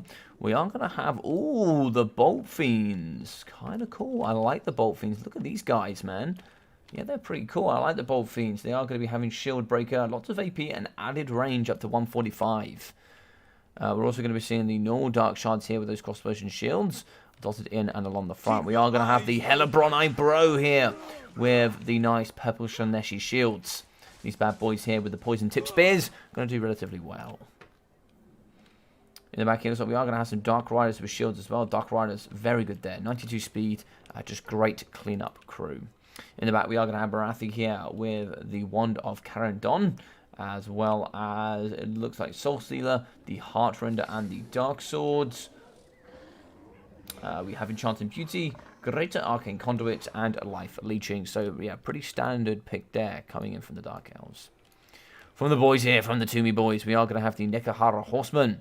Looks like 3 units there in the middle. We are going to be having some of the chariots there. Skelly Chariots dotted on the front line. More Nekahara... Oh, sorry, Skeleton Horsemen now. In the front line, we are going to have some of those cheap Skeleton Warriors. In the back, we are going to have some Kite as well for the Skeleton Horse Archers. 140 range for them. Double Tomb Scorpion in the middle. Mixing it alongside Arkan the Black here, the Spirit Leech Caster. Big boy today with the Tomb Blade of Arkan, as well as the Staff of Nagash, the Liber Mortis, and Spirit Leech. Yes, very good. Yo! What's up, Ducky? What's up, big boy? How are we doing? So game 2 here in the semi-final, in the second semi-final actually. Big shots coming through up against the Skeleton Chariots. These things are getting wrecked by the range here of the Dark Shards. Of course, they shoot 2 arrows per volley. As we go through here, really ripping it through the front line. We are going to mix in there with the Cold War Knights. And I think the Tomb Kings really struggle to deal with armor, so the heavily armored cavalry could be a problem here today for sure. Big damage up against those chariots. If the chariots go down, I think it could be pretty tough here for these Skelly boys. Of course, here we do have the Double Tomb Scorpion. They can rip through and do some damage, and they can certainly get in and do the dirty business. Arkan the Black here in the middle. He can certainly get a couple of Spirit Leeches there on Marathi. She's looking nice and free. Soul Stealer in the middle. Should be able to catch quite a few units and do some pretty good damage here. The Nekaharas, they are going to be chewing apart the front line. Hellebron Bro over here for the Poison Tip Spears. In the back, we do actually have some of the chariots. Let's get those a little bit more involved in the front. We can see some pockets really opening up here for the Dark Elves to get in and abuse. We are going to be having the Lever Mortars there, 40% physical resistance with +8 leadership to really help in the middle. Only 15 seconds though, but nonetheless. Skeleton Warriors here fighting up against the Dread Spears. Should be Spear 1 there. We can see in the back that the Cold War Knights are going to be fighting in the front here up against the Horsemen. There's no way the Horsemen here, unfortunately, are going to be doing any well there. I'm not too sure what this is. Is that a Spirit Leech? It is going to be a Spirit Leech here on the Cold War Knights. Anyway, pretty damage. It's going to be Ark and the Black. Staff and Nagash going down there for the increased mana and reduction there. So we can try and see if we can get another Spirit Leech off. Bolt Fiends, they're ready to go. They're going to get some big bad boy shots in. 34 armor-piercing missile strength should really help in that front line. You see the Dark Shards are going to be pouring in, firing here, I believe, up against the Tomb Scorpions. These boys do have 90 armor. They can be a ginormous pain. Give me another Soul Stealer here up against both of those as well. Healing will now be at maximum. The Realm of Souls tier 3 is up. And now we can get in the Realm of Ushopti. Ushopti is going to come in behind the Bold Fiends. Very nice indeed. Get those moving forward and deleting the Purple Fiends. Look at these bad boys. We are going to see, and imagine this. You're coming in, you're shooting one direction, and you just see these menaces spawn behind you. We are going to move in here. We have broken with the Cold Ones. Rear charges here coming in from the Ushopti. Nice work there. So they have broken there, the Cold War Knights. We are also going to break the second Dark Shard shields. Skeletons are really getting in and into the face here of the Dark Elves. The infantry has been cleared up here. You can see just one unit of Skeleton Warriors is going to be left. A couple of summons of the Double Tomb Scorpions in the middle. Here we can see Ark in the Black. He's going to be at 1.9k health. Not looking super tanky right here, but he's certainly be in still good fighting state. Skeleton Horse Archers, they are going to be depleting. -1 leadership, kind of flush in between / slightly stabilizing. Looks like we are going to be breaking and perhaps shooting and fighting here up against the Dark Shard shields. In the pocket, we can see another Soul Stealer that is going to catch both the Tomb Scorpions and Ark in the Black. If Arkan goes down here, I believe this is GG's well played. Balance of Power is going to be pulling into Southern Mountain's favor. We can see some big bad boy damage coming down here on Arkan. Is he going to be able to hold, though? I really, really don't know. Arkan at 400 health. We are going to get away here with Marathi. Big damage on the Skeleton Chariots as well. In the middle here, we can see the summon is going to be depleting from the Tomb Kings. Bleak Swords will be going down, fighting also alongside here the Cold War Knights. They are actually going to rampage. Very interesting. Once that summon goes, I think it's going to be dire situations here for the Tomb Kings. Yeah, Balance of Power is now hugely pulling into the Dark Elf favor. Big shots here going through up against Ark in the Black. -5 leadership. He is going to be dying. He doesn't have invocation, so that doesn't really matter on the negative leadership. Apart from he just will be going down here. In the middle, looks like we have broken the Bolt Fiends, so they will be dying. We can see a last Spirit Leech here going down on the Cold War Knights. 5 models still left. We should be able to do some good damage. They have shattered down to 4, down to 3, and there we go. They have been depleted. We have lost the leadership here for the Tomb Kings. You can see 2 Princes here. They're going to be in. The beautiful Tomb Scorpions are going to do some nice work here. They're going to terrify everything here. Although in the Balance of Power here favor for the Dark Elves, the majority of that is going to come down to Marathi. I don't know if Marathi can beat 2 Tomb Scorpions. I really don't think that they can. These need to get pushed off. These need to get pushed off. They need to get pushed off. They cannot afford to allow them to come back. I know they need to go snipe Marathi, but they also need to push this off, because that is just freebie push off right there. Double Tomb Scorpions are in. They're now going to be fighting here up against the cavalry. We need to pull Marathi out. There's no way. I mean, she does fine combat. She does give a bunch of debuff stats.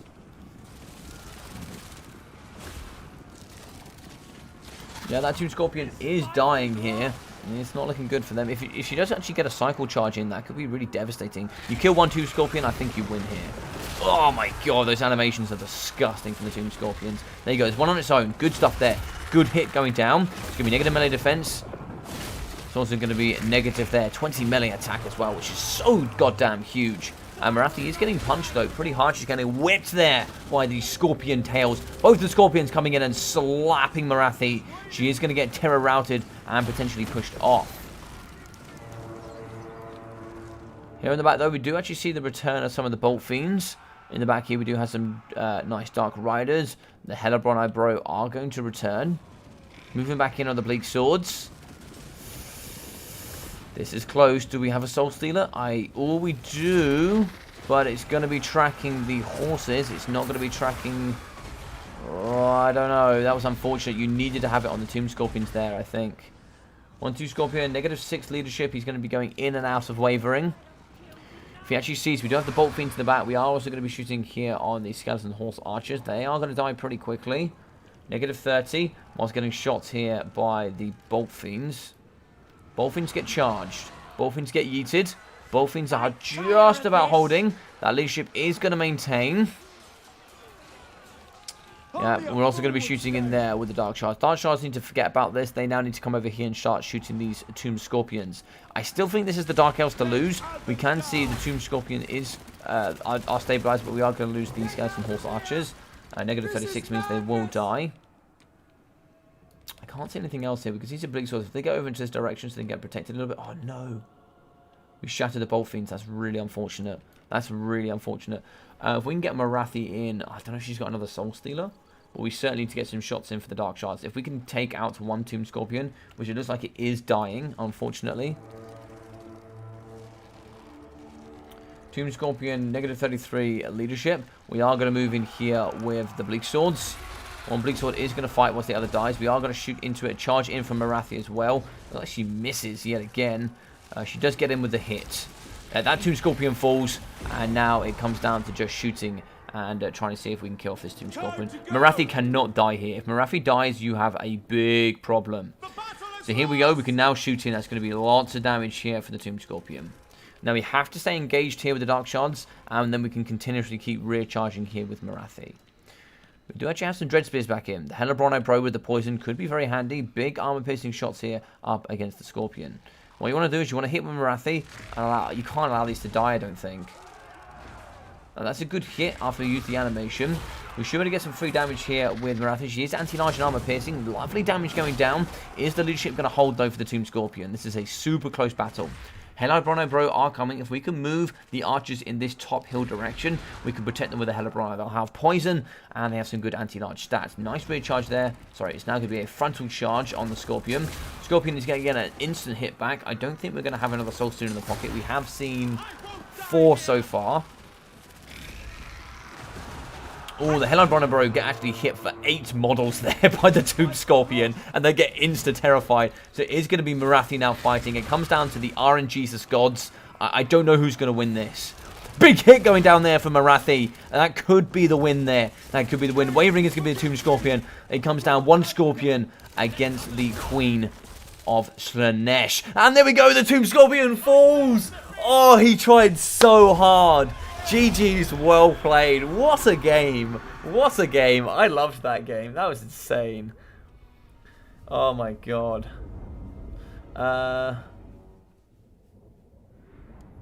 So I'll catch up with that in a minute. Yes. Oh, what a game. What a game. Arc in there, 944 damage value. With 425, 380, and 200 there for the Skeleton Warriors. 250 for the Skeleton Horsemen with 240. Nekahara Horsemen at 122, 470, and 420. With the Skeleton Chariots, 880, 280, 600, and 500. We've got 416, 1055, and 720 there for the Skeleton Horse Archers, with 1.4 and 1.1 there for the... Apologies, for the Tomb Scorpions. For Son of the Mountains for Poland, we got 3,000 damage value for Marathi. Oh, she's absurd. She's so goddamn good. We got 215 with 370, 150, and 350 for the Bleak Swords. And for the Dread Spears, 820 and 740 for the Hellebronite Bro. 600, 590 there for the Dark Shard Shields, with 677 for the Bolt Fiends. 570 for the Dark Riders, with 722 as well. I love Dark Riders. I think they're very, very powerful for their cost. Normal Dark Riders without shields, god damn, they are so cost efficient. I really like the Hellebronite Bro as well. I don't think they actually get the spotlight that they deserve. I think their melee defense stats and their poison just makes them exceptional. It really makes them strong.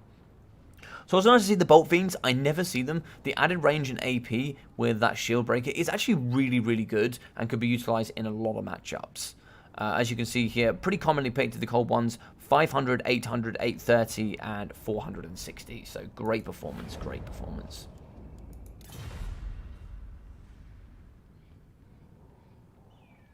Yeah, Toon Scorpions are not always great on their anti-large. Yeah, and that's the thing. Mama Marathi, right? The Queen of Slanesh is, although she's great, her Soul Stealer is one, I wouldn't say the most optimal Soul Stealers that we saw on the battlefield. I'd say of the 4 or 5 we saw, I reckon maybe 1 or 2 of them could have been slightly more optimal, and she's still got 3k value. Like, it's absurd. It's absurd.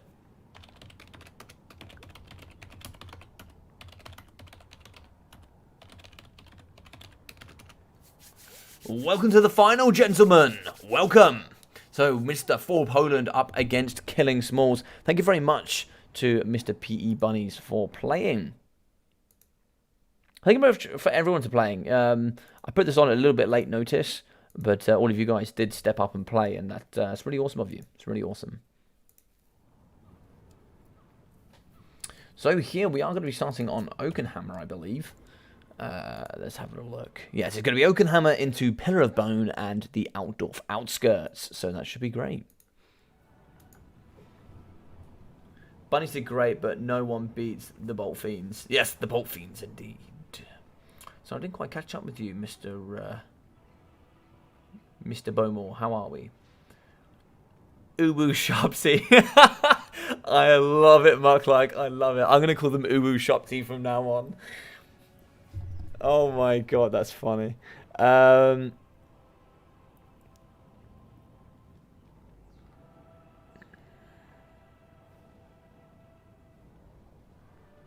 Mihawk, if you want to join and practice with the league, yeah, go ahead, my friend. Go ahead. Feel free to send me a DM, and we'll get you in there. If you're in the Discord already, say, hey, I'd like to join the Short Bid League, and we'll get you sorted, my friend. We will get you sorted. We'll get you in with some of those games.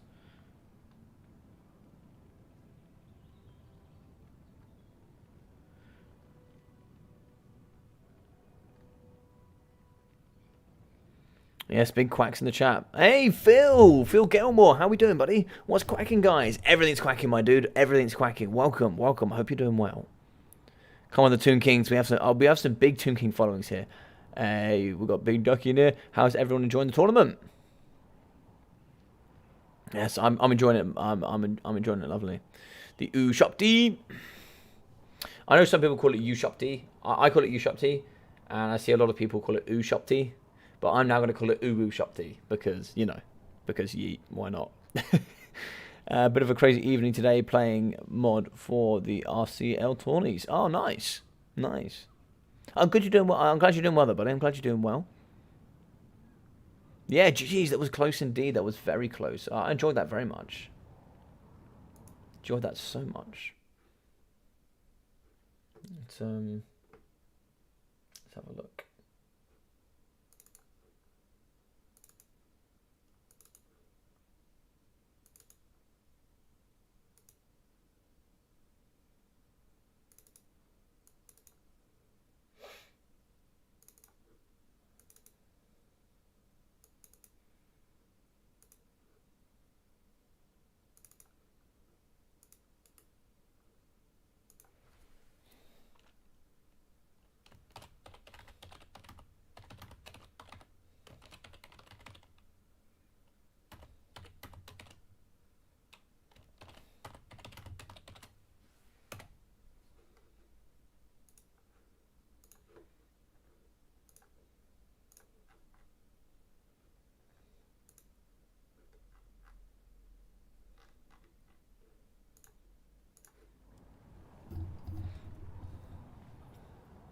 Ubu Shopti constructs with K's. I love it. I love it. Bunnies did do great. So we had the Wild for Poland pick. I don't know what's going on in here. I pick Empire, Ban, Greenskins, and Dark Elves. This is just going to be a best of 3 here between these two. Nothing too much. Greenskins and Dark Elf ban. Ooh, no Dowie ban.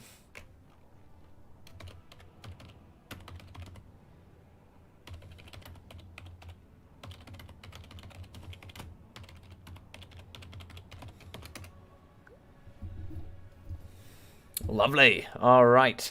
So we're in the finals. Let's get it going. We are going to be here. Let's get that score back down to 0. Let's get PE Bunnies here. Thank you very much for playing, Bunnies. I really appreciate that. RTK Smalls is in the final. RTK Smalls, I'm against Son of the Mountains for Poland. Should be always a great game. To two legends here, of course.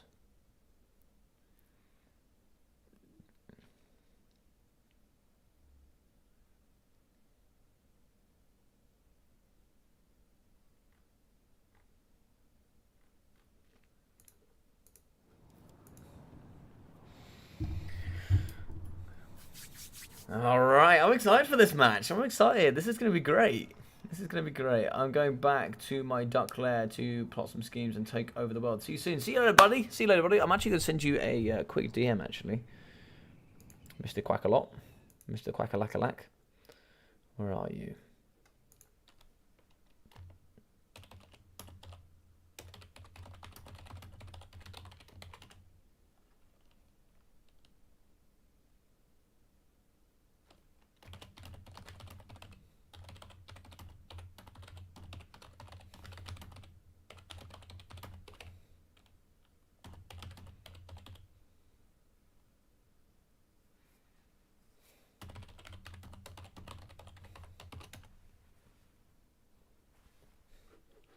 Alrighty, so we're through there. Alright. So tonight, ladies and gentlemen, if you're not on there already, please do feel free to give it a follow. It really does help here for me. I'm actually really close as well. If you guys haven't subscribed to the channel, that would also really help. When I get to 750, if I do get there, I think I'm just a few off now. So yeah, so thank you very much. So I did get a follow there from somebody, so thank you for the follow. We are going to be pretty close. In 6 followers time, or 6 subscribers time on YouTube, I'll be at 750, which would be a really, really awesome achievement, and I'm over the moon with that achievement. I never thought I would grow that much, and I didn't think I'd grow as much on Twitch as I currently have as well. Because I reached 100 on Twitch and I've reached 750 on YouTube, I'm going to be doing a nice stream to celebrate that next week. So hopefully you guys will be you'll be able to play against me. Basically, it's going to be a bit of a raffle. So when that goes live, there will be a bit of a raffle where I will play against every faction in the game, or sorry, I will play as every faction in the game against 15 random players all in one live stream. So that's going to be an interesting one. I think I'm going to flat die, and it's just going to be Logic versus the world as like a celebration. So that should be good. Join the channel. We have cookies. Yes, we do have cookies. We also have Twitch tonight. So after this lovely stream with all these amazing people, I'll be doing a single player stream later tonight. I generally do them on Legendary and... Oh, I see you, Ducky, going on Age of Empires 4. I see you. I see you, Mr. Blind Bandit. I'm watching you. Tonight we will be doing a really fun Halloween sort of event stream, like sort of themed stream, sorry, where you guys will have 8 options to pick from. 2 from the Vampire Counts, you'll be able to pick from 2 of the Vampire Coast, 2 from Tomb Kings, and then there'll be 2 extras as well. So make sure you're on the Discord, make sure you're ready to vote there for tonight. You guys will be able to come involved. If you haven't seen Twitch before, it is really fun. I know it's different to YouTube. I know it's going to be something that you might not want to switch over to, but I can tell you now it's certainly worth it.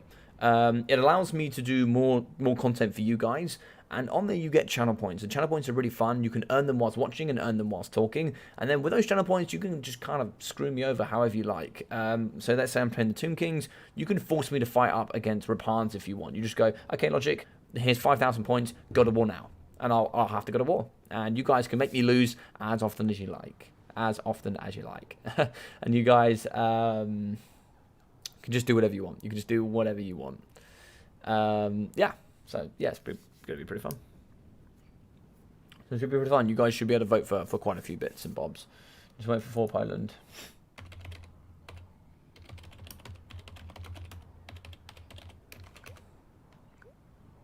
Ah, there we go. Looks like he's ready. Nice, let's do this. Yep, so tonight we are going to have, I believe the votes are going to be randomly like this. So I think for Vampire Counts, we'll be having Vlad the Dad, because I've never done his campaign, and then we'll be having Heinrich Geller. Either one of those two is cool with me. We'll also be doing, who else we got? We'll be doing Kalida, or Ark in the Black. Either one of those could be fun. We could then, for the Vampire Pirates, there will be, I've never done Luther Harkon, and then we'll also have Silostra, so 2 different starting locations. What else will we have? Then for the other 2, we are going to have the Greenskin Legendary Lord, which will be... keep forgetting his name now. One of them will be Morgan the Shadowgate, because it's just, you know, he's just an he just fits in with the theme of Halloween, for sure. And the last one will be Azag the Slaughterer. Yes. So you'll be having those 8 options for me to play tonight on Legendary, very hard battle difficulty, with also a Legendary Chaos Incursion. So it should be super fun. So make sure you're all there involved on that. So, Bugman Rangers in the front here with Rangers and more Bugman Rangers. So it's like triple of the Bugman Rangers. God damn, these bad boys today not only gorgeous to look at, not because of their long beards, but also because they have Bugman's Brew. They are going to have Liquid Fortification with that Stalk, ITP, Vanguard Deployment, Charge Defense versus Large, and then also that Magic Resistance. They're tanky boys indeed. So quite a few of those bad boys. We then are going to be having the Ulthwar Raiders. Ulthwar Raiders here will be having marked by Ulthwar, as well as that Stalk and all the other great stats. We'll also be having some regular Rangers there, so they'll be without the regen, and they'll be out without the ITP. Dragonback Slayers with Slayers here in the middle, so the Dragonbacks will be having that slow. So the Dragonbacks here will have the power of the Dragonback with also Death Blow, and they also have physical resistance, which is actually quite handy. Regular Slayers as well with all the normal stats for the anti-large, and we are going to be having Thoric Ironbrow here. More Slayers, yeah. It looks like Thoric is going to be on foot, because of course you don't want him to get shot too hard here. Thoric Ironbrow here with the Rune of Slowness, the Rune of Speed, with also the Master Rune of Ancient Law. So of course you are going to want him to fight in combat there. He's still going to be pretty tanky.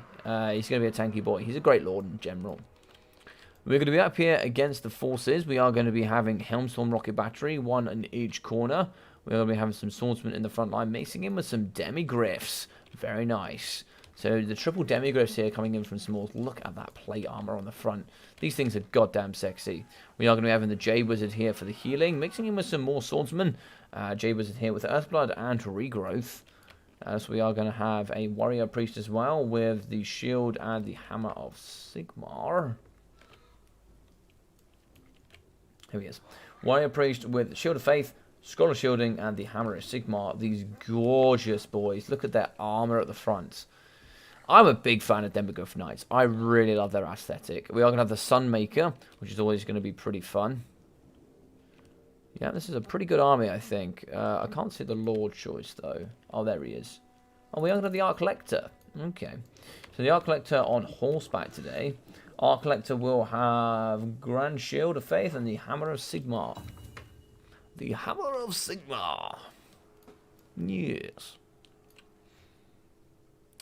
Oh, baby. What are you saying, Venge? How are you doing, buddy? Welcome, welcome, welcome. So we are going to be having Dowie up against the Empire. Very commonly favoured for the Dowie for the majority. All great Dowie players know that it does pretty heavily favour them. We are going to have a Dwarf Warrior great weapons in the front. More great weapons as well. No Rune of Doom, though. We are going to have the Warriors of the Dragonfire Pass. They are going to have the anti-infantry and some great stats. I do like them quite a bit. No ITP for those, though. Sunmaker is going to be shooting forward. Sunmaker is not known as the most accurate model here. Yep, you can see only one is going to hit there on the Dragonback Slayers. A tiny weeny bit of damage, not too much indeed. Sunmaker is going to be very heavily split apart. We are going to be rotating pretty hard there with the left flank coming in from the Empire. Smalls does play quite a lot like this for the majority of the time. Lots of damage in the front here against the long bids. We've got to be careful with those in the Slayers, just really overlapping each other. Slayers are quicker, so we do have to be careful. Shooting here on the sides are going to be the Bugman Rangers. They're going to be firing into the heavily armored Demigryph Knights. 125 armor, you are going to struggle. I think almost every single time Thunderers are worth it. I don't normally bring Bugmans. I don't really like Bugmans in this matchup. I always take a couple of units of Rangers and about 4 Thunderers is generally my go-to. We are going to be charging into the Slayers. They are going to do pretty well there. There's going to be damage resistance there for the Grand Shield of Faith. Moving in as well for the Swordsmen, trying to see if they can hit up against the Longbeards. And that's why we are going to drop here with the Bugman Rangers. Bugman Rangers are going to get chased here by Demigryph Knights. We don't have any Slayers anywhere near. We can see Swordsmen now pushing into the back on the Rangers. We are going to have the throwing axes over the top there from the Ulthwars. Warriors Dragon Fire Pass are going to drop, but the rest here is going to push. I actually don't think shutting down the Helmstorm is actually that important, if I'm truthfully honest. But we are going to push pretty hard. We do need some units to come back. Of course, we're going to be losing a lot of the range in the back here. Slayers did get crumped on here. Longbeards are broken as well. Definitely going to be an advantage there for the Empire. In come the Dragonbacks. They're going to go over here and try and see if they can clear out the Demogryph Knights. More Demogryph Knights are charging in. They're going to thump here up against the Warriors. The Warriors there are getting yeeted in and back. You can see the fire axes here from the bad boys. They're going to be trying their best, but of course they're not going to do too great here up against Demogryph Knights. Blasting charges and throwing axes. Sorry, no blasting charges, just throwing axes coming over the top. Not sure why these boys are wavering. I think they did get a nice big hit there in the face. One of the strangest formations I've ever seen. But yeah, we can see a little bit of an L shape there coming in for the Double Forest as they fight here up against Swordsmen. The Great Axes should do some lovely work here up against those Swordsmen. We're on the back. Dwarf Warrior is going to break down the Spearmen. Spearmen are going to hold, but we have broken the Helmstorm rocket batteries. We do need something to chase off, however. Now I need to start pushing something over here to take out the Sunmaker. The Sunmaker is going to be shooting. It has used the majority. Look at the damage coming over the top. Devastating as it deletes some of the Dragonback Slayers. In the middle, so we are going to lose some of the Bugmans. And we are going to be fighting here with Longbeards. Longbeards will hold pretty well, but they're not going to do too much damage here up against the Demogryphs. Shield of Thorns going down, plus physical resistance and base weapon damage to really help them chew here, open up the front line. We are going to be shooting over the top with the Rangers. In the back here, the boys are just pounding and bounding here. I love the way they move. They're so cool, man. Look at these dudes. And they're so cool. But they are going to be charging into the back here. Unfortunately, the Bugmans are going to have to hold. Brace! Big slam there. As you can see, that brace actually does do pretty well. It is going to stop the Demogryphs from doing too much damage here. They do have that good charge defense versus large. Demogryphs are now going to fight pretty hard, but they are going to get destroyed. And you see a lot of the lances here are going to be dropping. Thoric coming in, hammer high. Look at him running. He's like, come here, Wazuk. Let me get you on gear. As they run away. I absolutely love it. Here in the middle, we can see that the Demogryphs fighting yet again up against those Rangers. A lot of this Batlines range unit have been thumped upon. Two of them are caught in here. That's a lot of range there to get caught in that middle pocket. In the back, we are going to be having Warriors Dragonfire Pass fighting up against the Swordsmen. In the middle, we do have some Ulthwar Raiders. They're still going to be yeeting some of those axes forward. Soul shooting here in the back are going to be the Rangers. They're going to be doing some great work here for the Dowie men. Still regenerating, going to be the Bugmans here in the back. We are going to get a nice, good, fat, juicy charge, I imagine, here from the Demogryph Knights. Demogryphs are going down, though. One of them is getting dragged away. I love that.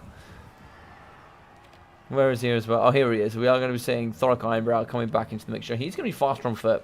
32 speed rather than 30. We are going to be wavering with the Demogryph Knights here in the middle. They are going to get a good, fat, juicy charge here against the Bugmans. It's not going to do too much. They will pile over a few, but the rest will stand and hold. They will fight, and the Demogryph Knights are going down over time. Here in the middle, so we are going to get... Was that the Shield of Faith? No, it's going to be a regrowth there on these Demogryphs, though. Banter Power is going to be favouring the Dowie. Big shots over the top. So we are going to be firing into the shields of the Spearmen. Coming back, though, is going to be the Helmstorm rocket battery. The rocket battery crew could come back on. Spearmen still fighting here up against the Dwarf Warrior Great Weapons. I think it's pretty much over there for that crew. We can see charging in the back is going to be the Arc Lecter. He's going to charge. He's not going to get too far. He might even get a little bit entrapped in here, actually, if you're not careful. They do get out the axes, and now they're going to start crumping here against the Arc Lecter. I'm not sure where the Arc Lecter's trying to go, but he's trying to push his way through, I think. In the middle, we do actually have the Warrior Priest, plus 24 melee attack. He's going to be on horseback. Demogryph Knights, just like the Master Rune of Speed, going down Overcast there for the negative 60% speed, bringing them down to a measly... I didn't see what that was, but it's going to be very slow, but like foot pace. Jay Blizzard in the middle, he was fighting, but we do have Big Thoric to fight. Thoric certainly needs to thump him apart. I don't know why we're going to be letting him go here. Then also, that is going to be a pull-out from, I think, Smalls. Yes. Very valiant defeat. I like that game. I love the triple Demogryphs. 1.4, 400, and 840 there for the Demogryphs. Sunmaker, 1.5k. Second one, 925. We got 318, 150, 120, 380, and 417 there from the swordsman, with 92 and 108 there from the spearman shields. I apologise. 400 from the warrior priest, 27 for the jade wizard, and 180 there from the arc lector. 188 there from Thoric Ironbrow. We got 375, 270, and 350 from the Dwarf Warrior, great weapons. 340 and 330 there from the Longbeards. 470 for the Warriors Dragonfire Pass, with 250 and 670 there from the Dragonback Slayers. 160, 470, 460, and 980 from the Rangers. 730 there for the Altwar Raiders, with 170, 750, and 520 for the Bugmans. So GG's well played. So we're going to go with the one there for Mr. Son of the Mountains for Poland.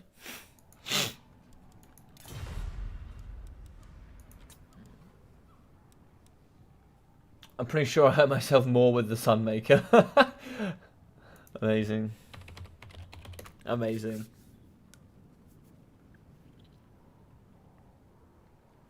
Yeah, it looks really silly, right? Yeah, that's why I kind of zoomed in on it, right? Because most people don't realise like what most of the Dwarf Lords look like when they're charging up with a hammer and they're waddling.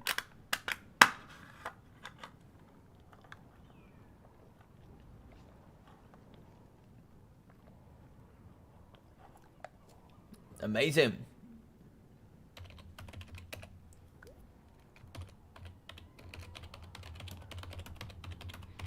So, Mr. Full Poland, you're up. So this will mean that the next win here for Full Poland will probably see him through to winning the competition. Killing Smalls is he going to get the reverse sweep though? Killing Smalls, that's the question. We are now going to be on the Pillar of Bone. So the Bone Zone is here, ladies and gentlemen. It is upon us.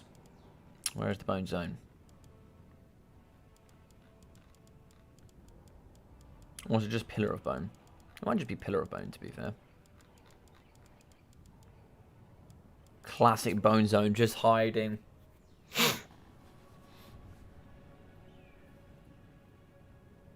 That juice looks good. It's not juice, my guy. It is a caramel, a caramel. It's like a latte. There's a caramel macchiato, so it's pretty damn nice.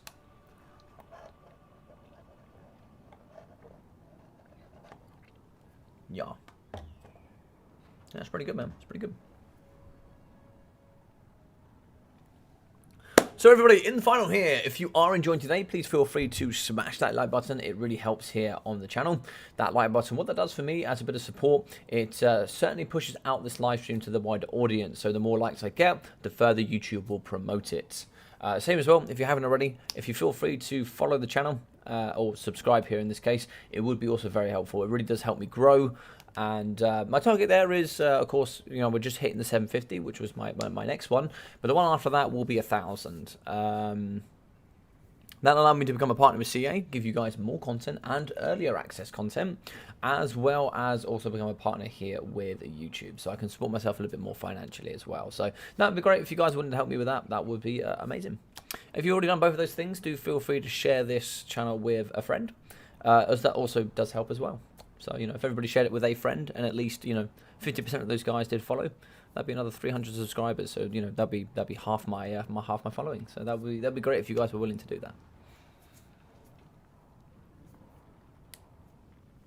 Fancy. Yeah, I know. DJ Kotep making a show in the Bone Zone. I hope so. I hope so. I don't know. I don't know though. We'll have to see. I want to see the man busting out the beats there on the deck. That would be cool. I feel like if you have the Bone Zone, at least one of you has to go TK. I feel like that's a rule. Like, but I don't know. I don't know. The dance club needs a DJ, so I can't see why the Bone Zone shouldn't get the Kotep DJ. Ooh la la. Lisbon ban Dark Elves and Tomb Kings. I don't see the whole Dark Elves. I think, yeah, Chaos has got to be the pick, straight up. Just Chaos.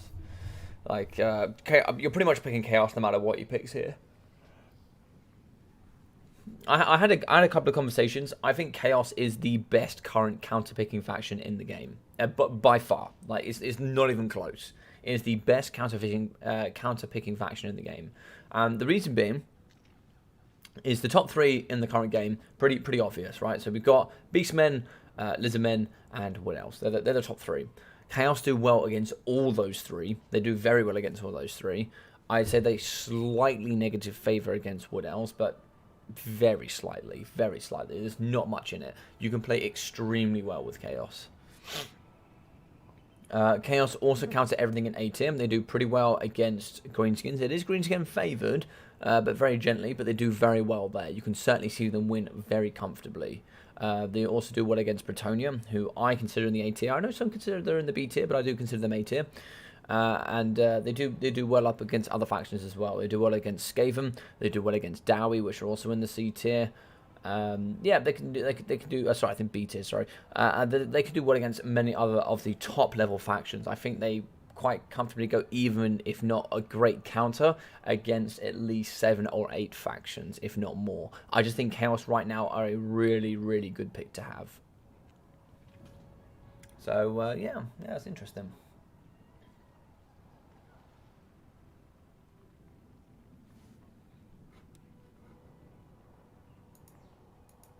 All right, it looks like Gorg is going to take it.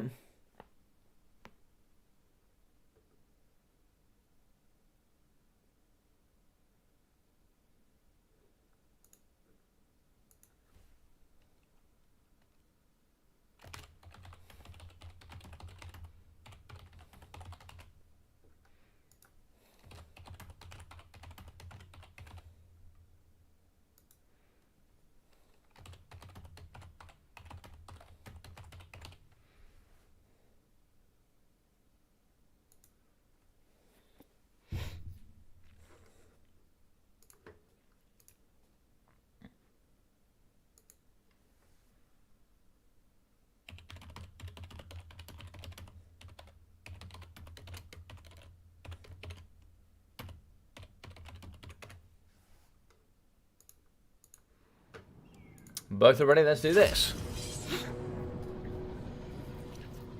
Let's jump in. So yeah, if you guys, a little sneaky question for you there, for anybody that hasn't seen it, I've put up a little question for you. Is it going to be the bone zone or the zone to bone? Which is it? You tell me. Both ridiculous.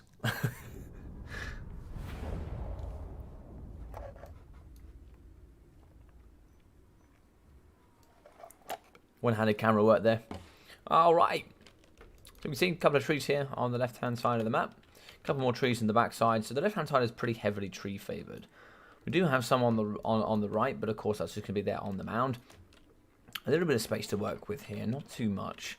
I think Chaos here is going to bring quite a bit of AP. We're going to be seeing some Chaos Warrior Halberds, some Chaos Warrior Great Weapons as well. Mixing in with all the Marauders and Marauder Great Weapons, and going really wide with Skirmish Cavalry with probably some Throwing Axes, something along those lines. Some Horse Masters as well, they're great up against Chameleon Kite. Be very interesting to see what is going to happen here. So the main faction here for the Lizardmen, for the Man, the Myth, the Legend, for Son of the Mountains. He's actually not a Dowie main, but yeah. Oh my god, we are going to see Gelbloom's Terror here. We are going to have the Frenzy and the Terror in for the bad boy here. Actually, Vanguard deployment. Insane. Anti-large armor piercing, and this boy is terrifying. The Carnosaur is looking great. Bastillodon Archosotek here with the Archosotek ability. We are going to be having Feral Cold Ones. Mixing in the front line here, Cohort of Sotek, Saurus Warriors, Saurus Warriors, Saurus Warriors. More Feral Colds. We are going to have the Red-Crested Skink Chief. With the big bad boy there. So the Red Crested Skink Chief here with the Warrior's Crest, the Potion of Strength, Opal Amulet, Foe Seeker, and the Focus Instincts. Skink Priest of Heavens on the bottom. He will be having Curse of Midnight Wind and Harmonic Convergence. And this should be very interesting. So we are going to have the Fork Sentinels at the top, mixing them with 2 units of the Pterodon Riders. And we are going to have, a Chaos Sorcerer Mage of Metal. So in the back, we are going to have the Forsaken, 46 speed there with that pretty decent armor and Frenzy. Chaos Marauders in the front, just bucket loads of Marauders in with the Chaos Marauder Great Weapons. The Dragon Ogre Shagoth here at the back with Forsaken in the sky, the Law of Metal. Here going to be with the Forbidden Rod, Scorn of Shielding with the Final Transmutation. We are going to have the Sword of Chaos here in the back. These bad looking boys here with the red capes. Look at them, they're absolutely epic. With the Lord choice here, which of course is going to be the Man, the Myth, the Legend, Kolek Suneater.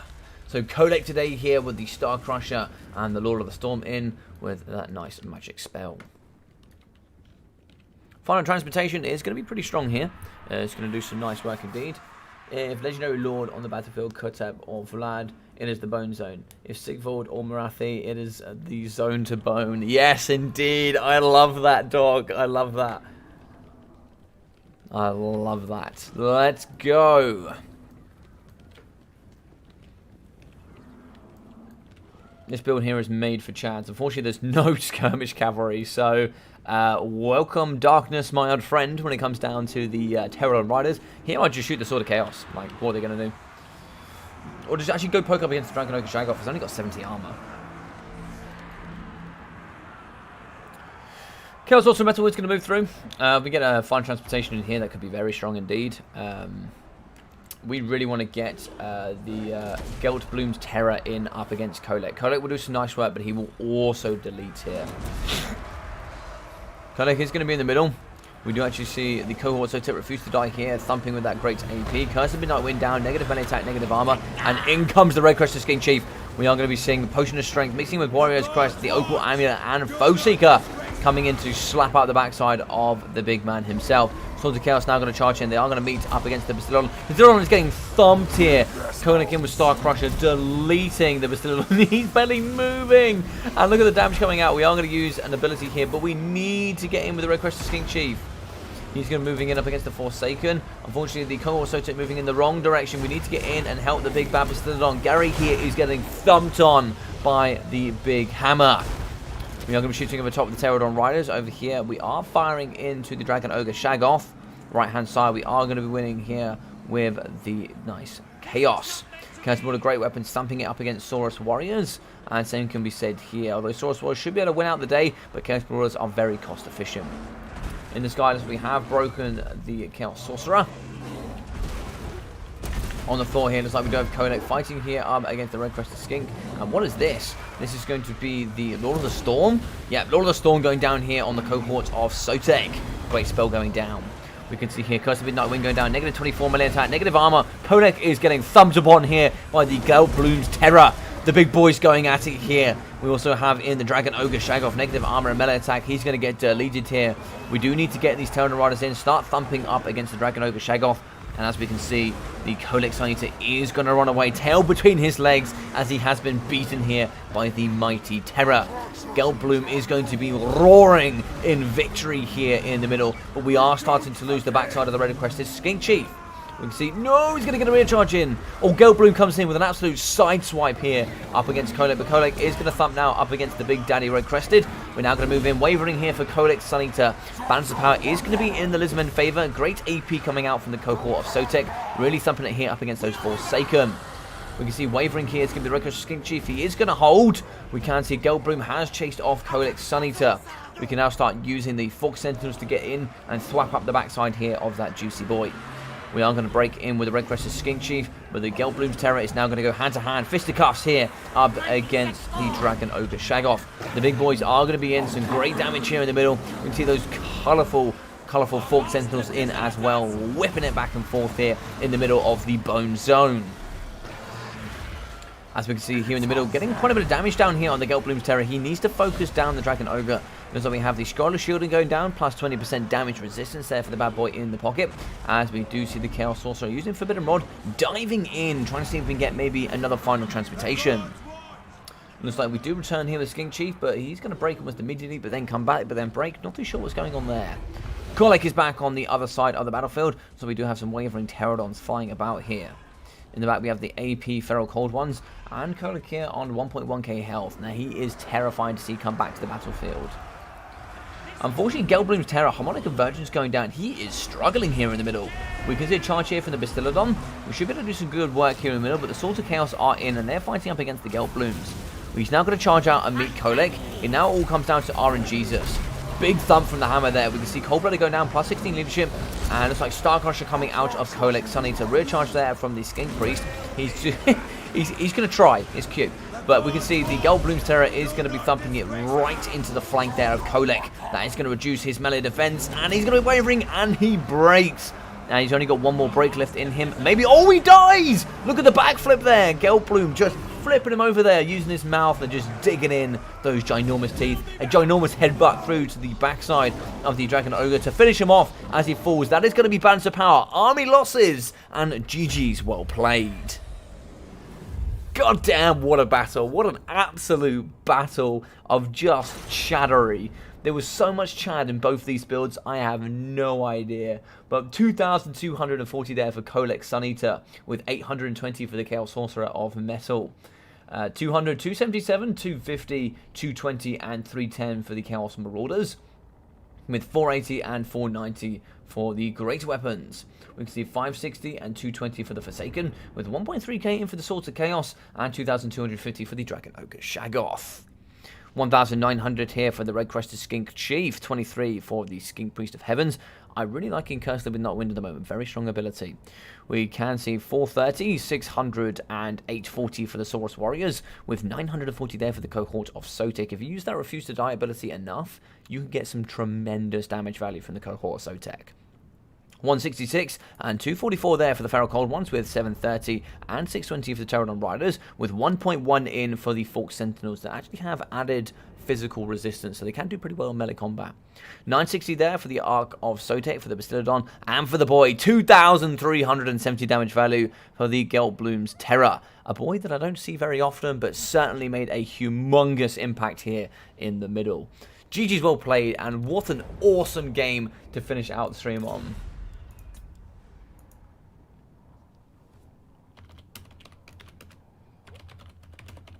What a game, man. What a game. So much hype in there. In love with that build. Yeah, the build is awesome, right, Nevermore? I lent Kolek my Banhammer for this one. What a mosh pit. I know, right? Super fun, super fun. Smalls takes the Chad victory regardless of the sword. The Swords of Chaos are cool, man. The Swords of Chaos are cool. I think they're better now with the Cavalry beta, but otherwise, yeah. If this Carnosaur terrifying Jeff Goldblum mean Jeff Goldblum Kolek had no chance. Of course. GG's well played. So that is going to be it's going to be the double dubski there for Mr. 4 Poland. Alrighty, so that's going to be 2-0 there. Well, GG's well played.